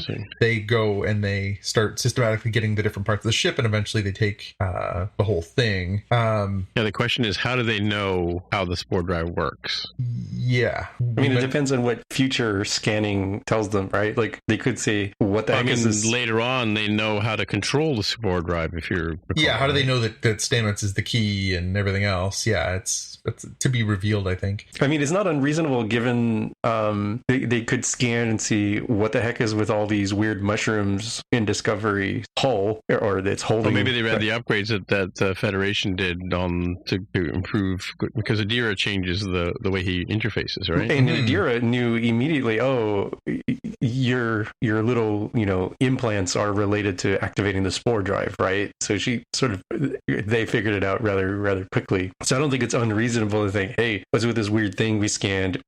Why does it send probe stuff, right? Yeah. For the Federation, or not Federation, I guess it was the Earth Defense Force or something that scanned. And then you could also have other people say, hey, there's this weird gel thingy. What does that have to do? Oh, maybe it has to do with this weird guy who presumably would still have some marks, even if they modified his implants, right? They'd still be able to tell that something was there. Not in the future. They've got this, they can cure cancer. I'm sure they can recombine his arm, whatever. Yep. They diverted all the funds away from plastic surgery research over into cancer research. Because they can't fix people's scars. Yeah, exactly. So Book's inside the nebula. He is come to rescue them. They're reaching out. He sort of explains the situation that Osira's there. They're getting ready to go. Saru basically says, no, I'm not going. I'm not going without this child. He needs to be saved. Culber says, I'm staying too. And so they say... No, actually, it's the other way around. He says, I have to go and says, I have to go and I'm the captain. I have to go and that's right. That's right. And Burnham says, and she says, no, you should stay. You're never going to have your mind on the game, right? You're right. And so Saru and Culber are staying. Burnham's going to go. So when Book gets within range, all of a sudden Adira pops out, and Adira basically says, Reno gave me her transporter badge. I've got the meds. I'm going. And she beams down to the holodeck, and Burnham beams up. At this point, we get back to the disco. The bridge is taken. Osira shows up and sort of, stares down Tilly. Tilly says, she says, get out of my captain's chair. Tilly says, you'll have to kill me. And she's like, I'm not going to kill you. I'm not getting blood all over my chair. And so they sort of hoist her out of the chair. She's sort of pushed off to the side. They, down in engineering, Stamets is trying to resist. They have this sort of, zombification skull cap that they put on him. And his eyes go white. Theoretically, he's, now in their power. And just as Book and Burnham emerge from the nebula, Discovery does its thing, black alert, and off they go, and that's the end of the episode with Discovery gone, them stranded, Saru and Culber and Adira inside the nebula, the radiation being so bad in there that Culber basically says, if you can't come back and get us within a day, don't bother coming back because we'll all be dead. And it's very Empire Strikes Back-y kind of ending. Yeah. The first question I have, does Grudge live on Book's ship? Yes. Does Book live on Book's ship, or does he have quarters? He has sexy time with Michael on his ship, so I assumed that he treated his ship as the quarters. Oh, that's right. He has the bedroom. Yes. Right. Yeah, but that's pre-deciding to. Again, this is Neelix, right? This is pre-deciding to join along on this merry adventure. So I don't know if he actually has assigned quarters now versus living out. He's basically sleeping on the, what do you call the pod thing where they open the dock where the shuttle bay, the loading dock, right? Shuttle bay. Yeah. He's sleeping in the warehouse before. Exactly. Now that he's decided, again, very similar to Neelix, who had his own ship with Kess. I mean, when he beams over to when he beams to his ship in the middle of the episode to go and examine and scan this planet, does he also beam his cat over at the same time? Oh, I guess he could. Because you missed the scene where you didn't talk about the scene where he gets his DNA recombined, but they also have to recombine Grudge's DNA because she was also affected by the radiation on the planet. Yes, that's true. You know? Yeah. Anyway, just my first question. Are you suggesting there's a cruelty to animals kind of thing going on in this episode? No, I'm just like, do they not trust the cat to walk around on the Discovery? And, does he like scratch all the fancy, replicated furniture or something? And what's the deal? They've already established in the previous episode that Reg has a predilection for hiding under things. I don't think you'd want to let her loose inside of a vessel and find out she's like hiding underneath the warp core or something, Yeah. So my second question, right? This is my turn to ask questions. We got a really cool shot of the Discovery, like as they were coming in on the episode. You had that sort of, the inner, you have the outer, the saucer section is actually two separate sections, right? Mm-hmm. And so you've got and they had the first time we sort of seen that inner section up close to see, how many windows it has and whatever. But, and I don't know if you've noticed, but like the first one is a ring that connects around at the back where it goes down to join the rest of whatever is down the bottom of the lower decks, right? Mm-hmm. And then there's like the inner ring, right? But the only place where they're joined is at the back of the ship. So how much would it suck if you lived in the front of the middle of the inner ring and had to go somewhere on the front of the outer ring? Yeah. That would be a long commute, right? Well, not if you have the instant transporters now. Well, but I mean, I'm thinking like, why didn't they build like a little bridge or a little, entryway? It's kind of like, it's bad ergonomic design. I mean, like think of the energy they're wasting by having people like jump in a turbo lift and get whipped around over there. I had the same thought, Tim, but actually mine went a different way. Mine was, how crappy would it be if your room was the one facing the other side of the ring and not out into space like the people on the outer ring? Yeah. It's like it's like true. The lower decks thing, right? Where they're like, we don't get a view, we don't get private quarters, we just all bunk it in here, and we have to stare in the hallway. They're in a hallway. We stare out at the other side of the ship, almost like pining for the nice life on the outer ring. The only heavenly bodies I get to see are when the ensigns forget to blank out the windows. Just perving out. Yes, that exact thing. Mm-hmm. Yeah. Okay. Those are my two questions for now. Well, three questions. I asked one earlier. Yeah. So they sort of allude to the fact that, Culber has a sort of speculative theory that, maybe because Sukai is, or Sukal is inside the nebula, and that he's, gotten used to the radiation because he's showing no signs of the radiation impairing him in any way, whereas the rest of them are quickly getting radiation burns and their health is deteriorating, and then we see him, he uses his voice and it creates this huge sort of, burn effect. Are we safe in assuming that he is the source of the burn and that he's somehow got these sort of godlike powers that he's like become a dilithium Kelpian radiation monster? Isn't that what Michael Burnham says in the middle of the episode, that he's the source of the burn, right? Because he's got this sort of weird power. Yeah. I mean, so are we going to get to the point in the episode where in the two shows where they won't be able to take him off the planet because he can't survive without the radiation? Yeah, I mean, who knows? And so I don't know if this is the resolution, if this is the mystery so far that we've been building to. This is the 11th of 13 episodes. Do you both feel like this is a satisfying answer for the mystery of what is the burn and how did it start? And yeah, well, so I mean, yeah, because he has this sort of power that he's like the, I don't know if you ever say the Twilight Zone movie. There's like this kid that everybody's afraid of. Yes, yeah. Because he's got this, like, everybody's like kowtowing to this kid, and I don't know if it's Sarah Polley, but somebody like that is like, I don't understand why you're not spanking this child. And turns out because he's got this, when he gets angry, like tornadoes and hurricanes and fire and brimstone, right? Yep. So it's kind of like the same deal with Sukal, is that he's got this ability when he freaks out to sort of create this huge radiation, and the ship was trapped on the planet before, like many years before the burn, mm-hmm. right? So he triggered this sort of event that sort of knocks out the cloning on both starships that are orbiting, and sends out this big giant shockwave. Well, and so I think that's where they're going with this. That he's in fact his rage or his angst is what caused the burn in the first place, right? Yeah. Yeah, he's got a I don't know. It seems very TOS in its answer, right? Of like, this very weird, trippy thing is the root of cause of the problem. This child with a Skyrim Fusroda kind of power that like impacts everyone. So it's not where I expected them to go with it. I definitely wouldn't claim that. How it ends up feeling, I guess we'll see. I'm not opposed to it because I'm like, all right, this is less TNG and more TOS in its style of what does God need with a starship kind of answer. That's how I feel about it.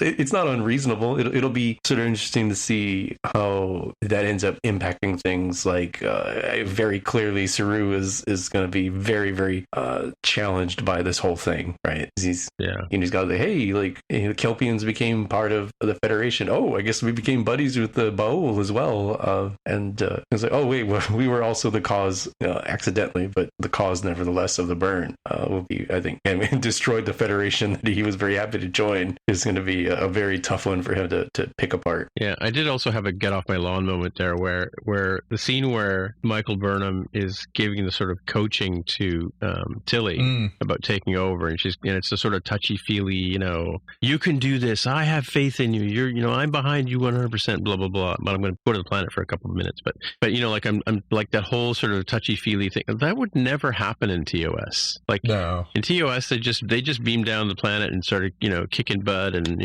there would also be no scene involving two women unless they were in bed with Captain Kirk, so that's true. Different. That's also. true. That's true. Yeah, and it's true. And they were talking again. It's that sort of Bechdel test too. They weren't talking about how is this going to affect some man in their lives, right? They were talking about how they dealt with it and how Philippa Georgiou, who is also a female, dealt with it, right? Sort of thing. And that Saru also. I thought it was interesting the story about the little imperfection on Philippa Georgiou's ship, where by the time Burnham got to sit in the chair, the little sharp thing had been rubbed down to a nice smooth spot, right? Yeah, a dent, in fact, right? So she stressed out on it so much, right? Yeah. And you didn't really mention it, but there was a couple of times where Tilly reaches for that little button, and it seemed more like a rivet to me than it was a severe imperfection if they let that through quality control. Yeah, it's not subtle. It's a pretty big manufacturing error. So exactly. Somewhere those little robots aren't doing their jobs. Yeah, they do mention the bots in this episode too, fixing things. Yeah, fixing Book's ship, right? Yep. It's it was a weird episode. I felt like it kind of was easy to spot the direction everything was going. Really? Well, not so much the plot about Su'Kal, but the plot with the whole Osira and the Tilly being in charge, and what could go wrong if Saru leaves the ship? Like you just don't say stuff like it's just. I thought that was a little poorly telegraphed that portion. Or did you think that Osira would show up and take just steal 100%, 100% at about 4 minutes into the episode? Oh, really? Yeah. Okay, yeah. No, there was Xavier asked me at the end of the episode, sort of, what did you think? And I said, because I made a point of saying to him midway through the episode, like, oh, this is going to happen and this is going to happen, and he was just like, shut up. I was like, okay.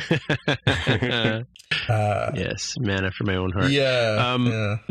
So I did like the fact that they sort of used the holodeck, which is something that we got out of the TNG, right? But I like the fact that they used that the mother had set up this holodeck to protect her child, right? I mean, there's sort of no exposition as to how long she would have had to set this whole thing up, because she apparently had prepared a bunch of programs, like so that this adult now.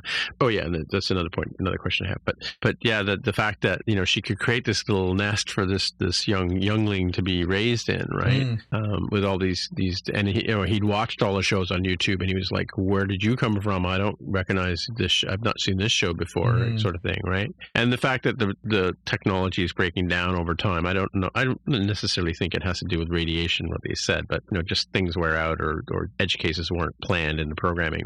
So what I want to know is I don't know how long Kelpians live, but how did this guy live 125 years? One, why doesn't he look like the old timer? Two, and can't, because Saru's never seen anybody over 45 or something, right? Yep. Because they all get culled when they hit maturity, right? Yeah, what's it called? Varai. Yeah. How is he alive? And how come the radiation didn't, I mean, like they said, maybe he got used to it when he was in utero or whatever, but yeah, how is he still alive? It feels like a little bit of Star Trek explaining, where they sort of give you a little techno goobity goob and you have to sort of assume that is in fact the case. To me, I didn't find it a very... And where does he get food from for 125 years? Yeah, I mean, it didn't look like there was just the sort of replicator that spat out food for him there. I don't know. There's a few holes that you could drive this through. Again, I don't want to get too down on it. I am enjoying the season so far. I don't want to sort of pick it to shreds, but at the same time, there's some holes in this. But I want to say though, it was an interesting way to explain how possibly that this being could be kept, sustained for so long.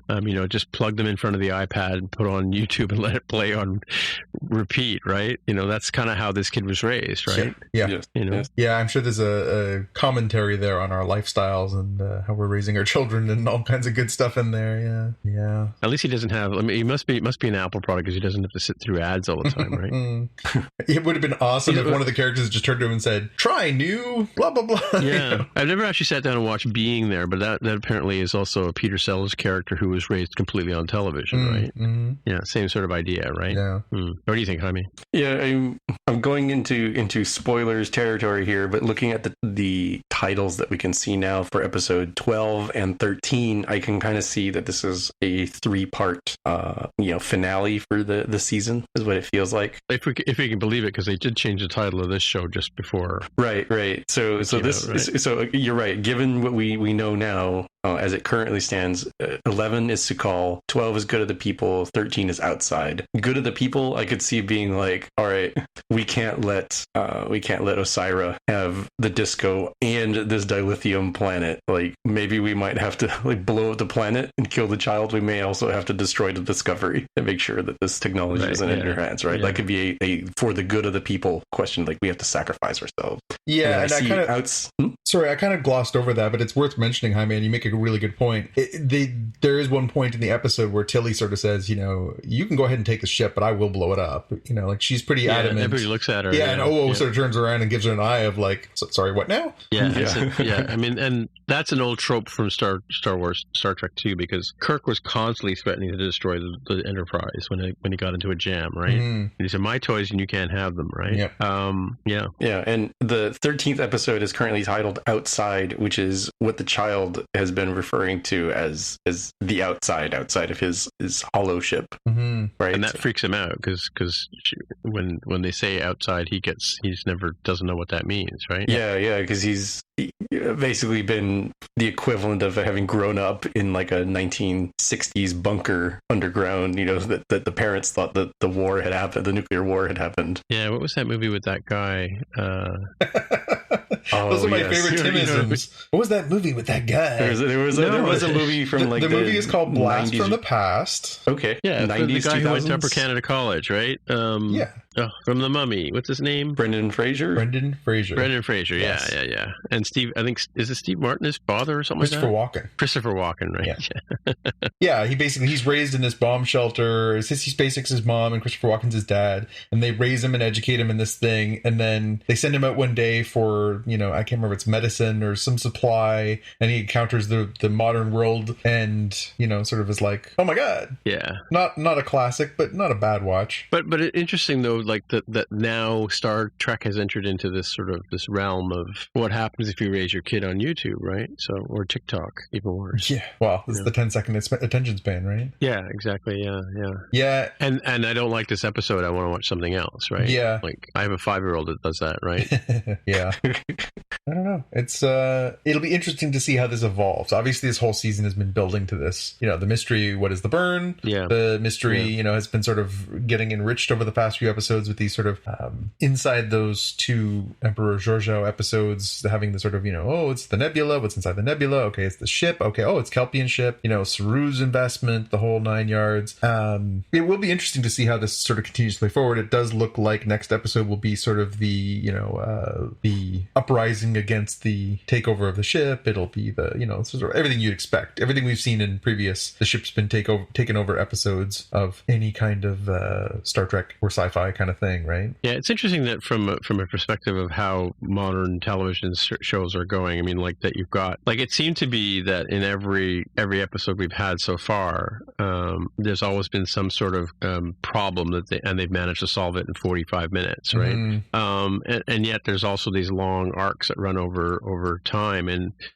you get shows like The Walking Dead where it just constantly goes on and on and on, and there's never any end in sight. I mean, there's glimmers of hope, but there's no cure, there's no whatever solution. And then you get shows like this where you have a season-long arc that gets solved. Like, we know we're going to find out what the burn is. How many episodes are we in? This is what? 11 of 13. The 11th, yep. Right? So how many do we have? 2 more. Two more? Yeah, so we know by the 13th episode we're going to know what the cause of the burn was. Like, that's, like we knew what the Red Angel was, and we knew, I forgot what season 1 was about. What was season 1 about? What was the Lorca twist, right? The Lorca thing, yeah, exactly. So, I mean, we know that's going to get solved, and then they'll have to set something up for next year. But, it's interesting that television has sort of become this way, as opposed to just like the sitcom sort of, 25-minute cycle, of things that go on, right? It's interesting, like, because I mean, like, now you get to be like Jaime and sit down and watch Mandalorian from beginning to end as a one big long movie, whereas you and I have to sit through an entire 8 weeks to see what happens, right? Yeah, and it's 8 weeks times 2 spread over 2 years too. Yeah, exactly. Yeah, I can't decide. Sometimes I enjoy binging things. There are some things where it's very satisfying to sort of have that next episode, the sort of Netflix model of, hey, here it all is, enjoy it at your own pace. Sometimes I find it daunting because, especially if it's, hour-long episodes and they're doing, 13, 15 episodes, it is overwhelming. You can't really get through it, and then you feel like you're kind of racing against the rest of the world. And it does diminish. I will say this for the Star Trek model and for the model that some other platforms are choosing of going out weekly, there is more of a connectivity. It's not quite the same as Sunday at 9 o'clock on HBO. That's the glamour spot, right? That's where you get your Game of Thrones. That's where you get your Westworld. That's where you get these premier television event kind of things. Yeah, it used to be Thursday at 8 as well, right? Was sure. A spot? Seinfeld spot? Yeah, or Cosby Show or Cheers or whatever those shows are, right? The ones that really the whole world crystallizes around. And in the modern era, there have been very few of those things that have really been like appointment watching in that way, where everyone's experiencing it simultaneously. Everyone's experiencing the same sort of... Well, Mandalorian's been like that, though, right? It has, but even then, I think we talked about it in a previous episode. I do have people in my life who are in other continents and other...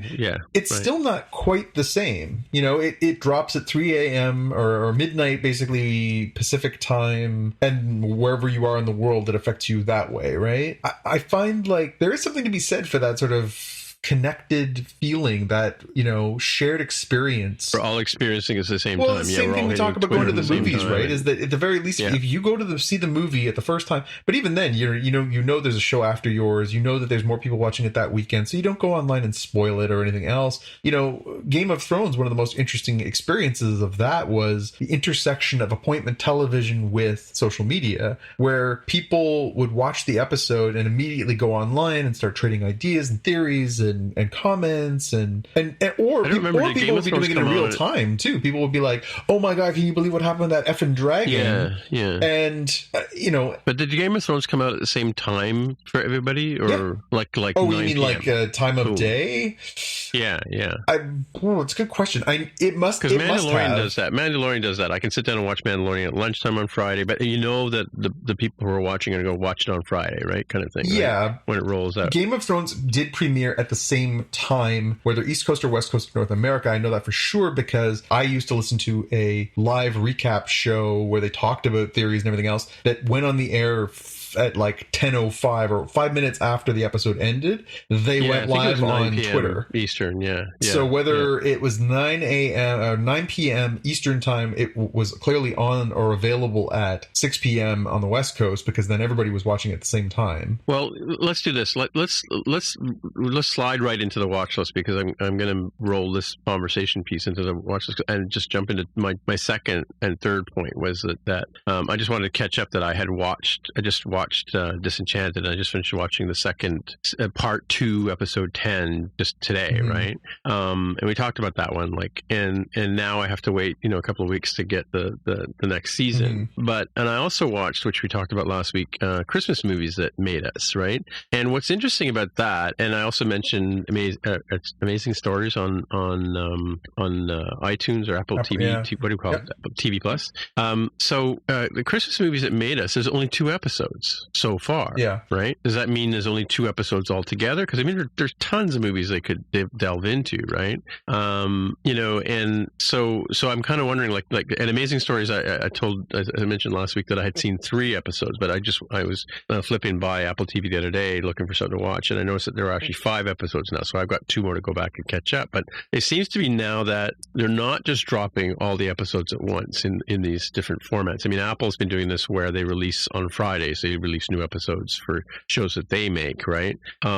Much like Disney's doing, right? But which kind of like makes your Friday like just chock full of things to watch, right? It'd be nice if they spread it around a bit, right? But I think, are we moving away from this drop all the episodes at once kind of vibe and getting into this sort of like get you hooked and then have you come back, when the next episode drops kind of thing, right?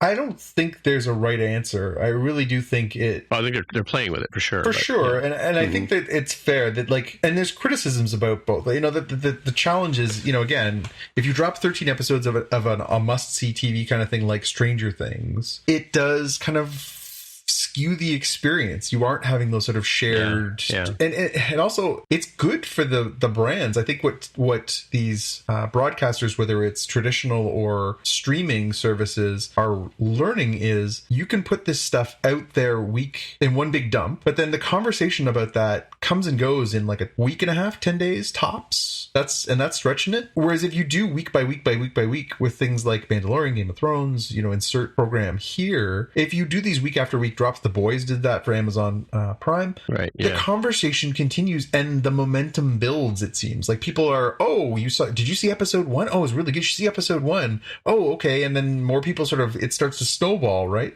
I do think that there is, I'm sure, incredible amounts of research. You guys must know this, obviously, better than I do, but the kind of, algorithms that you write into viewing habits and how your users are interacting with your platform and everything, they must have a reason. There's no way that Netflix just arbitrarily does it for no good reason. But I think it's probably better for the brand to do week by week by week. I mean, think about what Disney is doing with their plans they've announced, right? They just wrapped Mandalorian last week. They're taking off like a 3-week break, which is covering pretty much the winter holidays. So, a lot of the stuff falls in there. And then they're coming back in January with WandaVision, their Vision and the Scarlet Witch series. Right. That's going to run weekly, just like Mandalorian did, and it's going to basically go week. As soon as it ends, I don't know if it's the next week or if there's a week hiatus, but then it goes right into Falcon and the Winter Soldier. When that ends, it goes straight into Loki. They haven't announced what comes after that, but essentially what they're doing is programming you that every Friday you have to be there.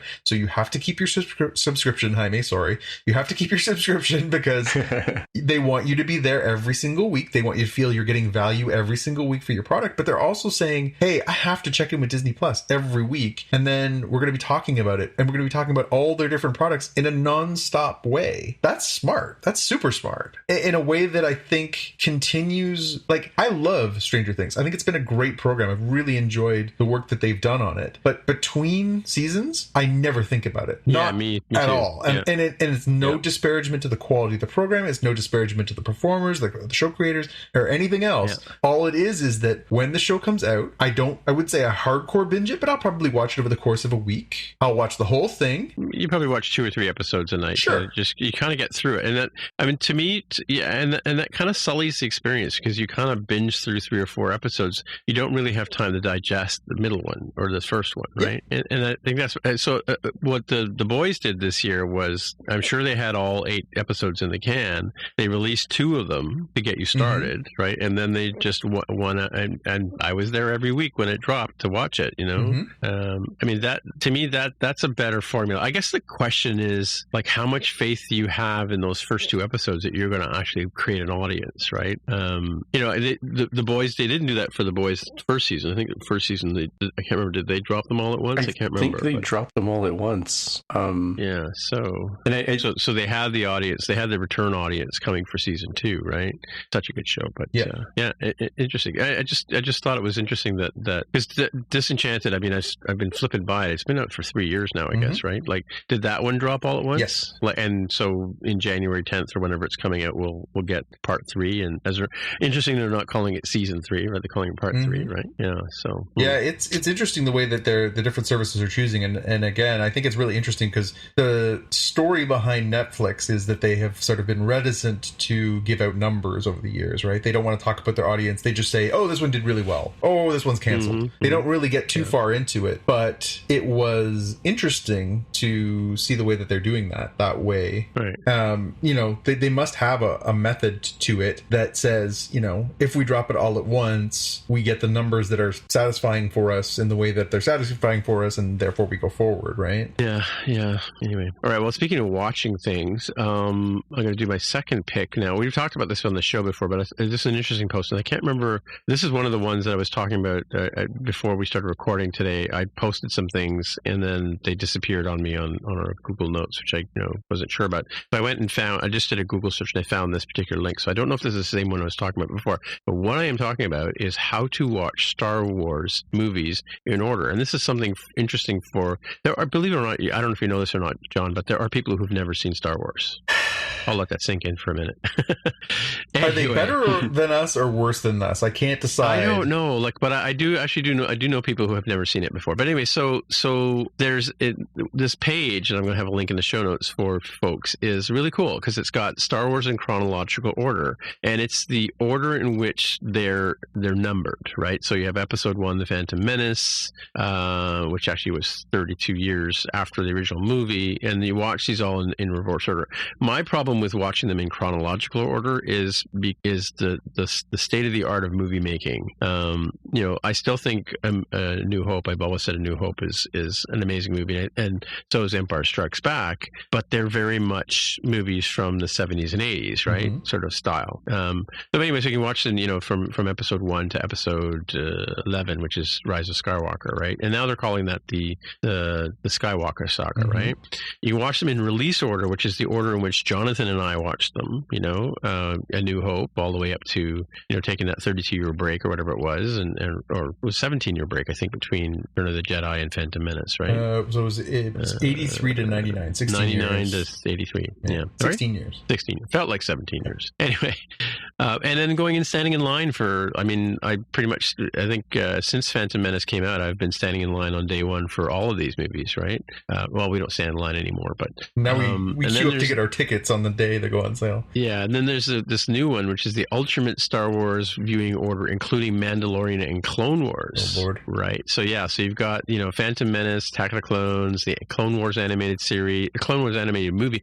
I didn't know the movie came before. Oh, I've been skipping the movie thinking it came afterwards. I should go back and watch it. They debuted it in the theater. It was it came out in the theater as basically a big launch to the series. I don't know if you've had a chance to watch it. It's not a great I watched movie. The first part of it, and then I realized it was the movie, not the show, and so I stopped watching it. So I should go back and watch it? It's a good setup. It explains some of the stuff that you need to know for Clone Wars, like where they got that weird ship and some other stuff. It's the first introduction to Ahsoka, so some good stuff in there. Okay. So, and you all the way through Revenge of the Sith, and then the Solo, a Star Wars story jammed in the middle of that. The Rebels animated series, which Jonathan loves. And then you get to Rogue One, which dovetails into New Hope. I'm kind of cringing at that thought.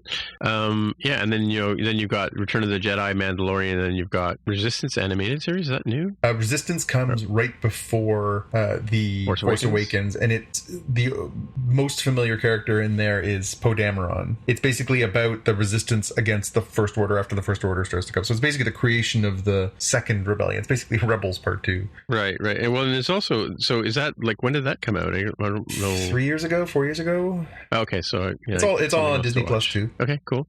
Which is good for Jaime. He can binge all this stuff in the next assuming he doesn't sleep for the next month. Yeah. And then there's the famous Machete Order, which is all the way through. And I think this is the one where you skip out. There's one movie. Episode you skip 1, here, The Phantom Menace is what you skip out on. Yeah. So you watch because of 4, 5, 2, 3. And do you fast forward through all the Jar Jar Binks stuff? I mean, God, honestly, the Jar Jar part is not nearly as bad as the dialogue between Padme and Anakin in episode 2. Yes. But yeah, you're supposed to watch 4, 5, 2, 3, 6. So I think I told you that I went and saw Star Wars in 3D at the IMAX, right? Which was a special it was Phantom Menace, right? And it was a special thing. I still have the glasses with the logo on the side. But anyway, they skipped the waterfall scene with those big sort of potato bugs or whatever, that potato animals that Anakin rides on. I think they skipped it just because, like, I think back then they used to think you can't watch an IMAX movie for a very long time, right? Now, of course, they put 3-hour movies on IMAX all the time, right? But I think back then it was like, you could, the human brain can only handle 40 minutes of IMAX or something like that. And then there's now there's a new one here called Disney Movies. Oh, it's got all listing of other stuff on Disney Plus as well. And then there's a ranking of the movies in order based on what? What's it based on? Oh, IMDb scores. So Empire Strikes Back is number 1, New Hope is number 2, Return of the Jedi is number 3. Interesting. And then all the way down to Phantom Menace being the least liked one. Mind you, not by much. 6.5 out of what? And Attack of the Clones is the second last one. Why did you say woof? What? Oh, dear Lord. Attack of the Clones is so much worse. God, that movie is... It is. I think we talked about that earlier. It is 20 minutes of good Ewan McGregor wrapped around two bowls full of barf. It is horrible. That is a horrible movie. That was the one where someone needed to have just taken George aside and said, let someone else punch up the dialogue. So here's what's interesting about this is that Rise of Skywalker is the third least liked movie. Yeah. Okay. Really? Oh, Rise of Skywalker. Oh, no, that's the new one, right? That Rise of Skywalker's the new one. That thing sucked. It sucked. You know it sucked. Come on. I'm not dying alone on this hill. There are plenty there with me. I mean, there's 3 contenders there: Rise of Skywalker, Attack of the Clones, and the Phantom Menace. All vying for the. If this is a sports team, they'd all be vying for the number 1 draft pick. Right? Well, so they've got Force Awakens as number 4 on this list. With Rogue One being number 5. All right. In the spirit of Christmas giving, I would like to hear like to hear both of you rank this, and I'll give you mine too. Give me your Star Wars rankings, top to bottom. Oh, I'd have to think about it, but for sure. For me, it's the reverse order. It's New Hope and then Empire Strikes Back. Yeah. I liked Force Awakens. I liked The Last Jedi. I liked Rise of Skywalker. I'd probably put Rogue One somewhere in there. Revenge of the Sith. Wait, that's the one where Darth Vader becomes Darth Vader, right? That's correct. The one that I was complaining about. Yeah, that's the checklist. I'm gonna move that one down my list because I So here's the thing. If these things were on TV, I would stop and watch them in like the ones I just mentioned, right? I would stop and watch these ones. Revenge of the Sith, I might watch part of it. Last Jedi, I definitely would watch. Solo, I've watched a few times now. Rise of Skywalker, I would watch. And I mean, I own these movies too. Like that's the other thing too. Is like you can now even though they're on Disney, I do own these movies, right? Attack of the Clones, no, I think I'd probably pass on that one. Except I like the Ewan McGregor stuff, like I mentioned, right? I like the big guy in the diner too. I like him. Phantom Menace, I like Qui-Gon Jinn, so I'd probably watch that one, right? So and I like the big army, right? I've always been a fan of the droid army, right? So what do we call it? Battle droids, right? Yeah, but then you get 20 minutes of Jar Jar accidentally winning a battle by being a dork too, which is woof. That's for the kids, man. He's annoying in that movie, but yeah. But again, I also weighed against the 17 years I had to wait, because I'm going to shut up now. Jaime's going to give you his ranking. So looking at their ranking, I think The Empire Strikes Back is a better, how's the right way of putting this? It's probably a better movie in terms of like, given the knowledge that you have, I think if I'm going to rank them, it suffers by being not the first movie and therefore really, really having to struggle to explain a whole bunch of things. It just assumes you know A New Hope. So I'm putting A New Hope number one because it is the one that if no other film happened, those would all still make sense, right? Mm-hmm. So I put A New Hope number one, very close tie to Empire Strikes Back. I don't remember what I said on the show before. It's probably closer to The Force Awakens. I think I put Return of the Jedi next, and I think I bump Rogue One above The Force Awakens in terms of rewatchability, like just literally when they're on TV, which they're on TV a lot now during the pandemic. Yeah, well, what's good about Rogue One is it's not part of the sort of Skywalker saga stuff, right? Like that's what I liked about it. It had a fresh sort of perspective. It's largely self-contained, even though it kind of leans a little bit on like you kind of know where this is going, right? But it doesn't stray too far into it. I think The Force Awakens is pretty solid as sort of a reboot almost of A New Hope. Looking at the rest of this list, I'm probably gonna watch The Last Jedi more often than I'll sit and watch Revenge of the Sith. So that one's still feeling okay there. Solo, yeah, I'd probably watch that. And then I think I would watch Attack of the Clones more than I would The Rise of Skywalker or The Phantom Menace. I'm having a real hard time choosing between The Rise of Skywalker or The Phantom Menace to be the next to last. So I'm unclear there. You would put Rise of Skywalker last. Or possibly Phantom Menace. I'm having a real hard time choosing between the two. Really? Welcome aboard, Jaime. We're glad to have you here on the mountain. It's tough. So it almost argues for like a new machete order, which they claim to continue to watch the sequel saga. It's like, no, you're not following the same principle here, right? The principle was, so you don't watch episode 1, The Phantom Menace. You watch A New Hope and then The Empire Strikes Back to maintain the Luke, I am your father story. Then you go back in time to see Darth Vader for Attack of the Clones, Revenge of the Sith. Normally, you'd go to Return of the Jedi, but I say, no. Remove Return of the Jedi from there. Put The Force Awakens, The Last Jedi, so that you come in, you're like, dude, what the heck happened? What happened to Palpatine? Oh, mystery. Then you see Return of the Jedi, then you see The Rise of Skywalker, so that you have the last two scenes of Palpatine being, thrown down the pit, and also coming back like the very next movie as a real WTF moment. Yeah. I mean, admittedly, they didn't have to have Palpatine come back in Rise of Skywalker. They could have come up with something else. They could have had the Dalek for all that mattered. So lame, so badly conceived, so badly executed, so bad. That movie is all right. So terrible. What's your order, Mr. Star Wars? All right. So for the sake of this conversation, I will omit the two Ewoks films. I will omit the Clone Wars. There's two Ewok films, both of which were full-length films, but were made for television. There was the Ewok Adventure and Ewoks: The Battle for Endor, both of which are horribly bad. There is the cinematically, you could include the Clone Wars movie since it did come out in theaters, but I won't for the purposes of this. I will focus on the 9 Skywalker films and Clone Wars, and Rogue One and Solo. So my order is Empire, A New Hope, Rogue One, Last Jedi. It's like fucking rotten eggs. Well, I did toot a little while ago. I guess. I just upon multiple views, I just don't like a lot of these. I guess it would probably be Revenge of the Sith. Boy, this is a breakfast burrito filled with barf. Yeah, but the Revenge of the Sith got that lame fight between Obi-Wan and Anakin Skywalker, and then at the end of it, the Emperor basically reprograms Darth Vader and has him on the bed, coming up like Frankenstein. That whole sequence towards the end of the movie sucks, but it's the same. It has the same strength. And then the instant birth and death of Padme. I mean, give me a break. Yeah, but it does have the really good scenes with Ewan McGregor. Ewan McGregor is the strength of those. Throughout. The scenes with him where he's off chasing Grievous, and they do focus on him a little more. And there is some good space battle stuff. That first fight scene where the two of them are in the ships, and then they crash and they get into Grievous's ship or into Dooku's ship, and they fight with him. And that I like that. That part's not bad. No, that's what I mean. But that's what I'm saying. But this is my checklist movie. Like there was 30 minutes left, and George Lucas said, "Oh crap, I've got to get all this stuff in." No, you're right. It's really forced through the whole thing, and that makes it unfortunately predictable. The only things that are the wild cards are the scenes with Ewan McGregor as Obi-Wan Kenobi. Yeah.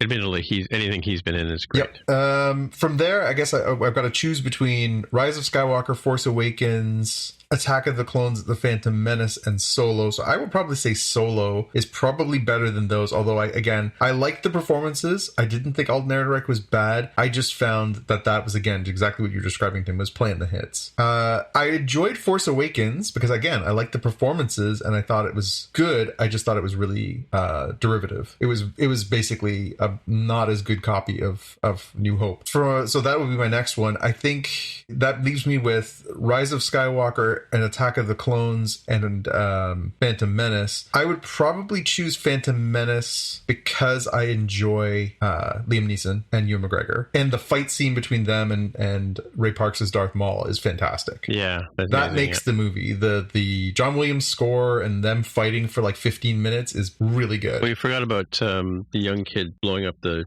space station thing.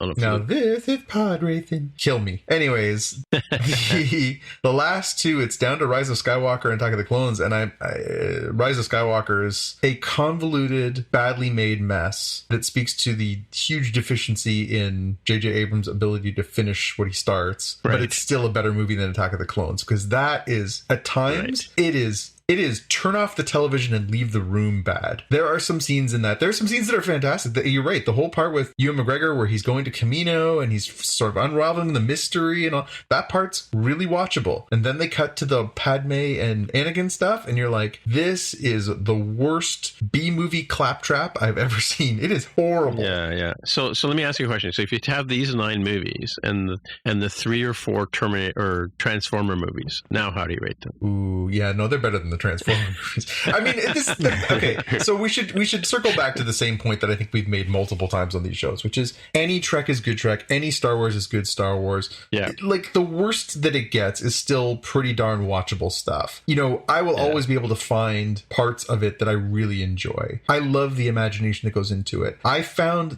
my biggest problem with the latest trilogy was it just had no cohesion. The part of what's Mandalorian has been so good is we've had 2 people that are really headlining the whole thing. It's Jon Favreau and it's Dave Filoni. And these guys have a vision and they're working the vision. Yep. And maybe they are getting a lot of notes and maybe there is a lot of by committee stuff in there too. I don't know. But it really feels like there's a cohesive sense of where it started and where it's going. The problem I had with the Force Awakens, Last Jedi, Rise of Skywalker trilogy is that they tried to sort of set something up and then they undid parts of that and then they went back and they undid parts of that and they kept sort of bringing in old ideas and trying to mix in new ideas and sort of backtracking over the stuff they'd just done a couple of years ago. How in this modern era, how in this world do you not get that right? Like, it just does to me. I think honestly my anger at Rise of Skywalker is more that I feel like in this era when we see so much good television and so many good movies and cohesiveness to all these things, it just feels so haphazard. And it's really more that it's just disappointment. I really wanted it to be a new place to go. I wanted it to be something fun. I wanted it to be more than it was. It really, it's not anger. It's disappointment. It's extreme disappointment. There was plenty of stuff. I think,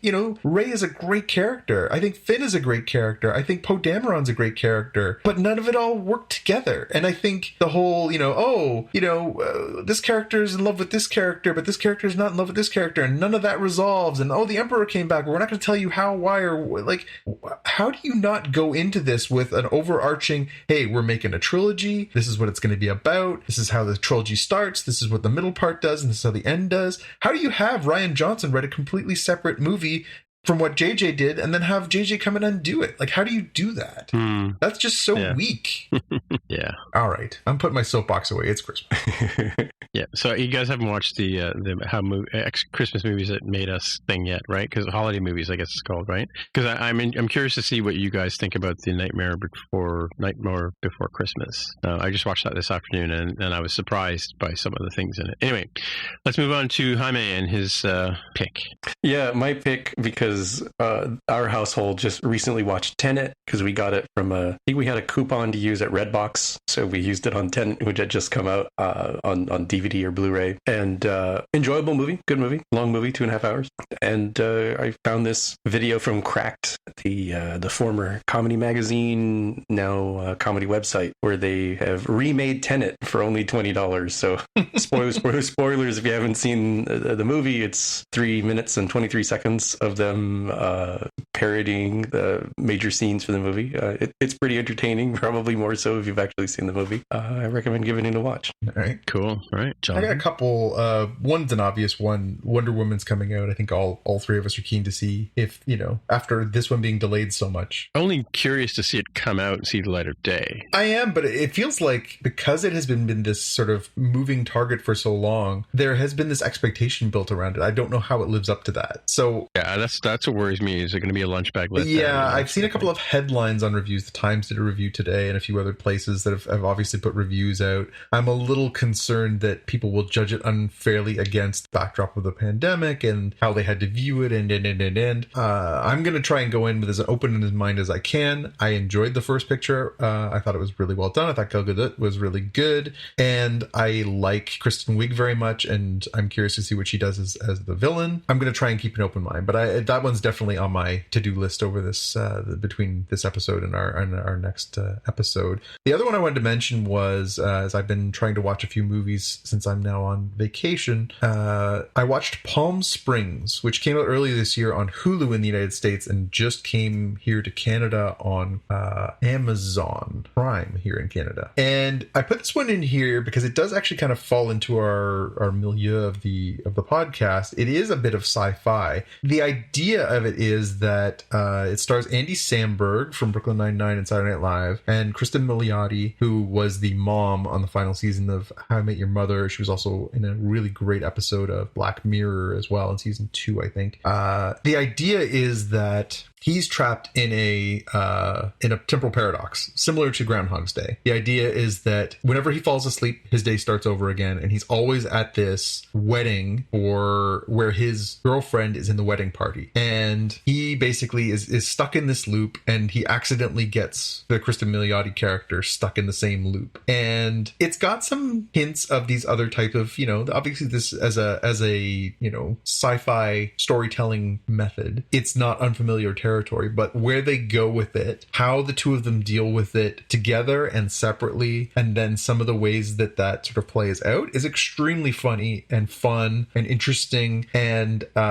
there's a real interesting, the male perspective, the female perspective, and some of that stuff too. J.K. Simmons is also in it, who I really, really enjoy as a performer. It's really, really, really watchable. I would highly recommend making the time for that one. It might be easy to sort of look at it as you're sort of scanning past things on the streaming service and sort of say, oh, it looks like a rom-com or whatever it is, but it's actually, it's an interesting sort of take on the sort of, what do you do if you're sort of living this time over and over again? How do you deal with that? What do you do? It's not the sort of Bill Murray Groundhog's Day, well, the secret to getting out is to have the perfect day. It's much more complicated than that. It is much more sciencey than that. It's much more, temporal mechanics and it's a little bit more of a thinker, which is kind of cool for sort of sciencey nerds. And Andy Samberg's funny, and Kristen Milioti is very, very charming, and it just somehow it really works. So yeah, I would say if you haven't seen that one, make time for it. For sure. Okay.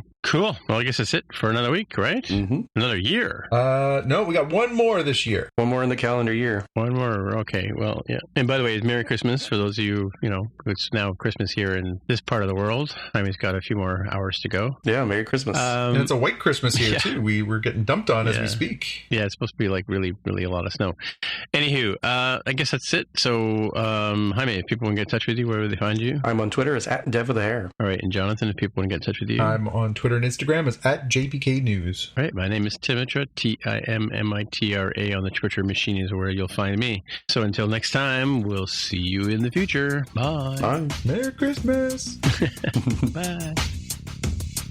You've been listening to the Spotcast Podcast. If you want to find out more about the podcast or see the episode show notes, visit the Spockcast website at spockcast.com. You can get in touch with us on the website or follow us on Twitter at Spockcast. If you have feedback or questions, send us a tweet with the hashtag AskSpockcast. If you like the show, please consider recommending us to a friend, writing a review on iTunes, or pledging any amount at patreon.com/Spockcast. You can find details on how to help us on our website, spockcast.com/sponsor us. Thanks for listening, and we'll see you in the future.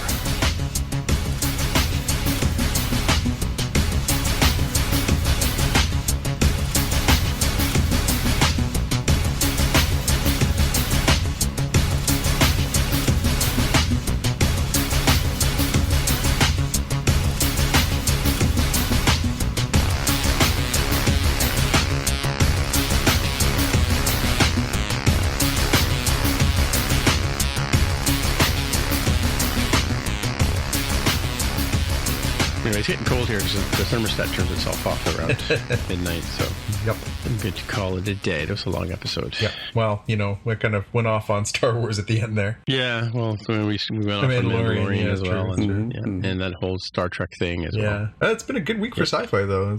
This little stretch has been really interesting. So, Jaime, what are you going to do with your week? What's on the top of the priority list? With regard to what specifically? Well, so you've got time off, and you're gonna have HBO Max. You're gonna have Disney Plus. What are you soaking into this weekend? So definitely gonna do the Wonder Woman 1984. Since we have HBO Max, we probably end up continuing with Succession. I probably end up watching the final 2 seasons of Curb Your Enthusiasm. I didn't mention this on the show, but we watched the first episode of The Stand, which just came out. It looks like the second episode just came out today. That's the Stephen King thing? It is based on Stephen. It's a pretty interesting. CBS All Access? Is that where that's showing? It's on CBS All Access. Yeah. So I was looking. I was like, all right. So Discovery looks like ends January 7th, but since it started on October 15th, that means that I would have until January 15th. Well, The Stand ends February 11th. So if we paid for one more month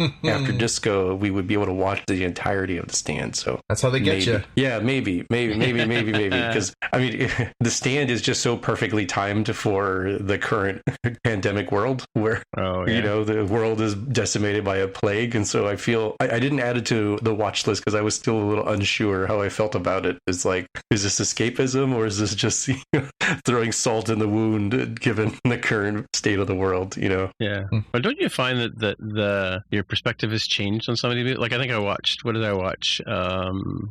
Was the second Prometheus one? Alien Covenant or something? Yeah, I think that's what it is. Yeah, and they had that whole sort of people getting affected, just in the air. Yeah, that had a whole new perspective because before it was unbelievable. Yeah, inconceivable.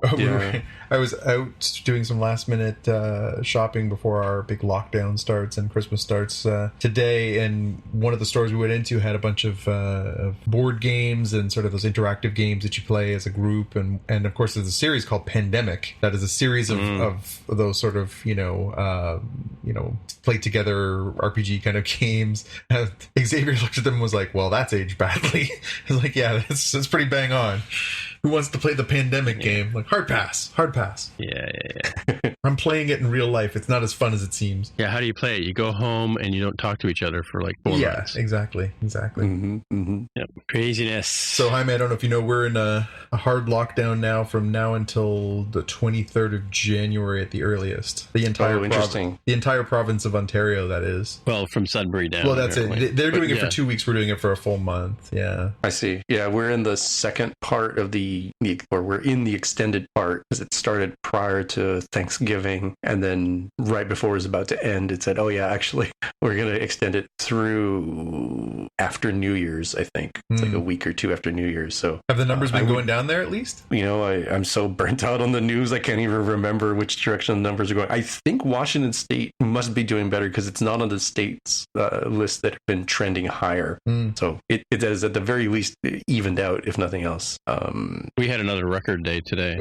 It's pretty grim out there. It ebbs and flows. I mean, we still had people, they were interviewing people on the nightly news local light news. We were like at SeaTac Airport, and like, oh, so you're traveling? Yeah, we wanted to see family. It's like, what are you guys doing? Like, if there were bombs going off in the place where your family was, you would just wish for them to get out. You would not go join them. Just think of it that way. Is sort of my opinion of it. But I expect that we will probably get another at least 2-week extension after the current one ends, which is sometime in the new year. So we'll probably end up matching you guys, is what I think. Your third week of January, is that right? Yeah, I imagine that'll probably happen for us too. Yeah, I couldn't get over the other night. I started watching the NBA season has started, and the Raptors weren't allowed to play here in Canada because of the Buffalo Raptors. You mean? No, the Tampa Raptors. Actually, they're playing in Tampa, Florida. Because of course, if you could choose anywhere to be, you'd want to be in Florida right now.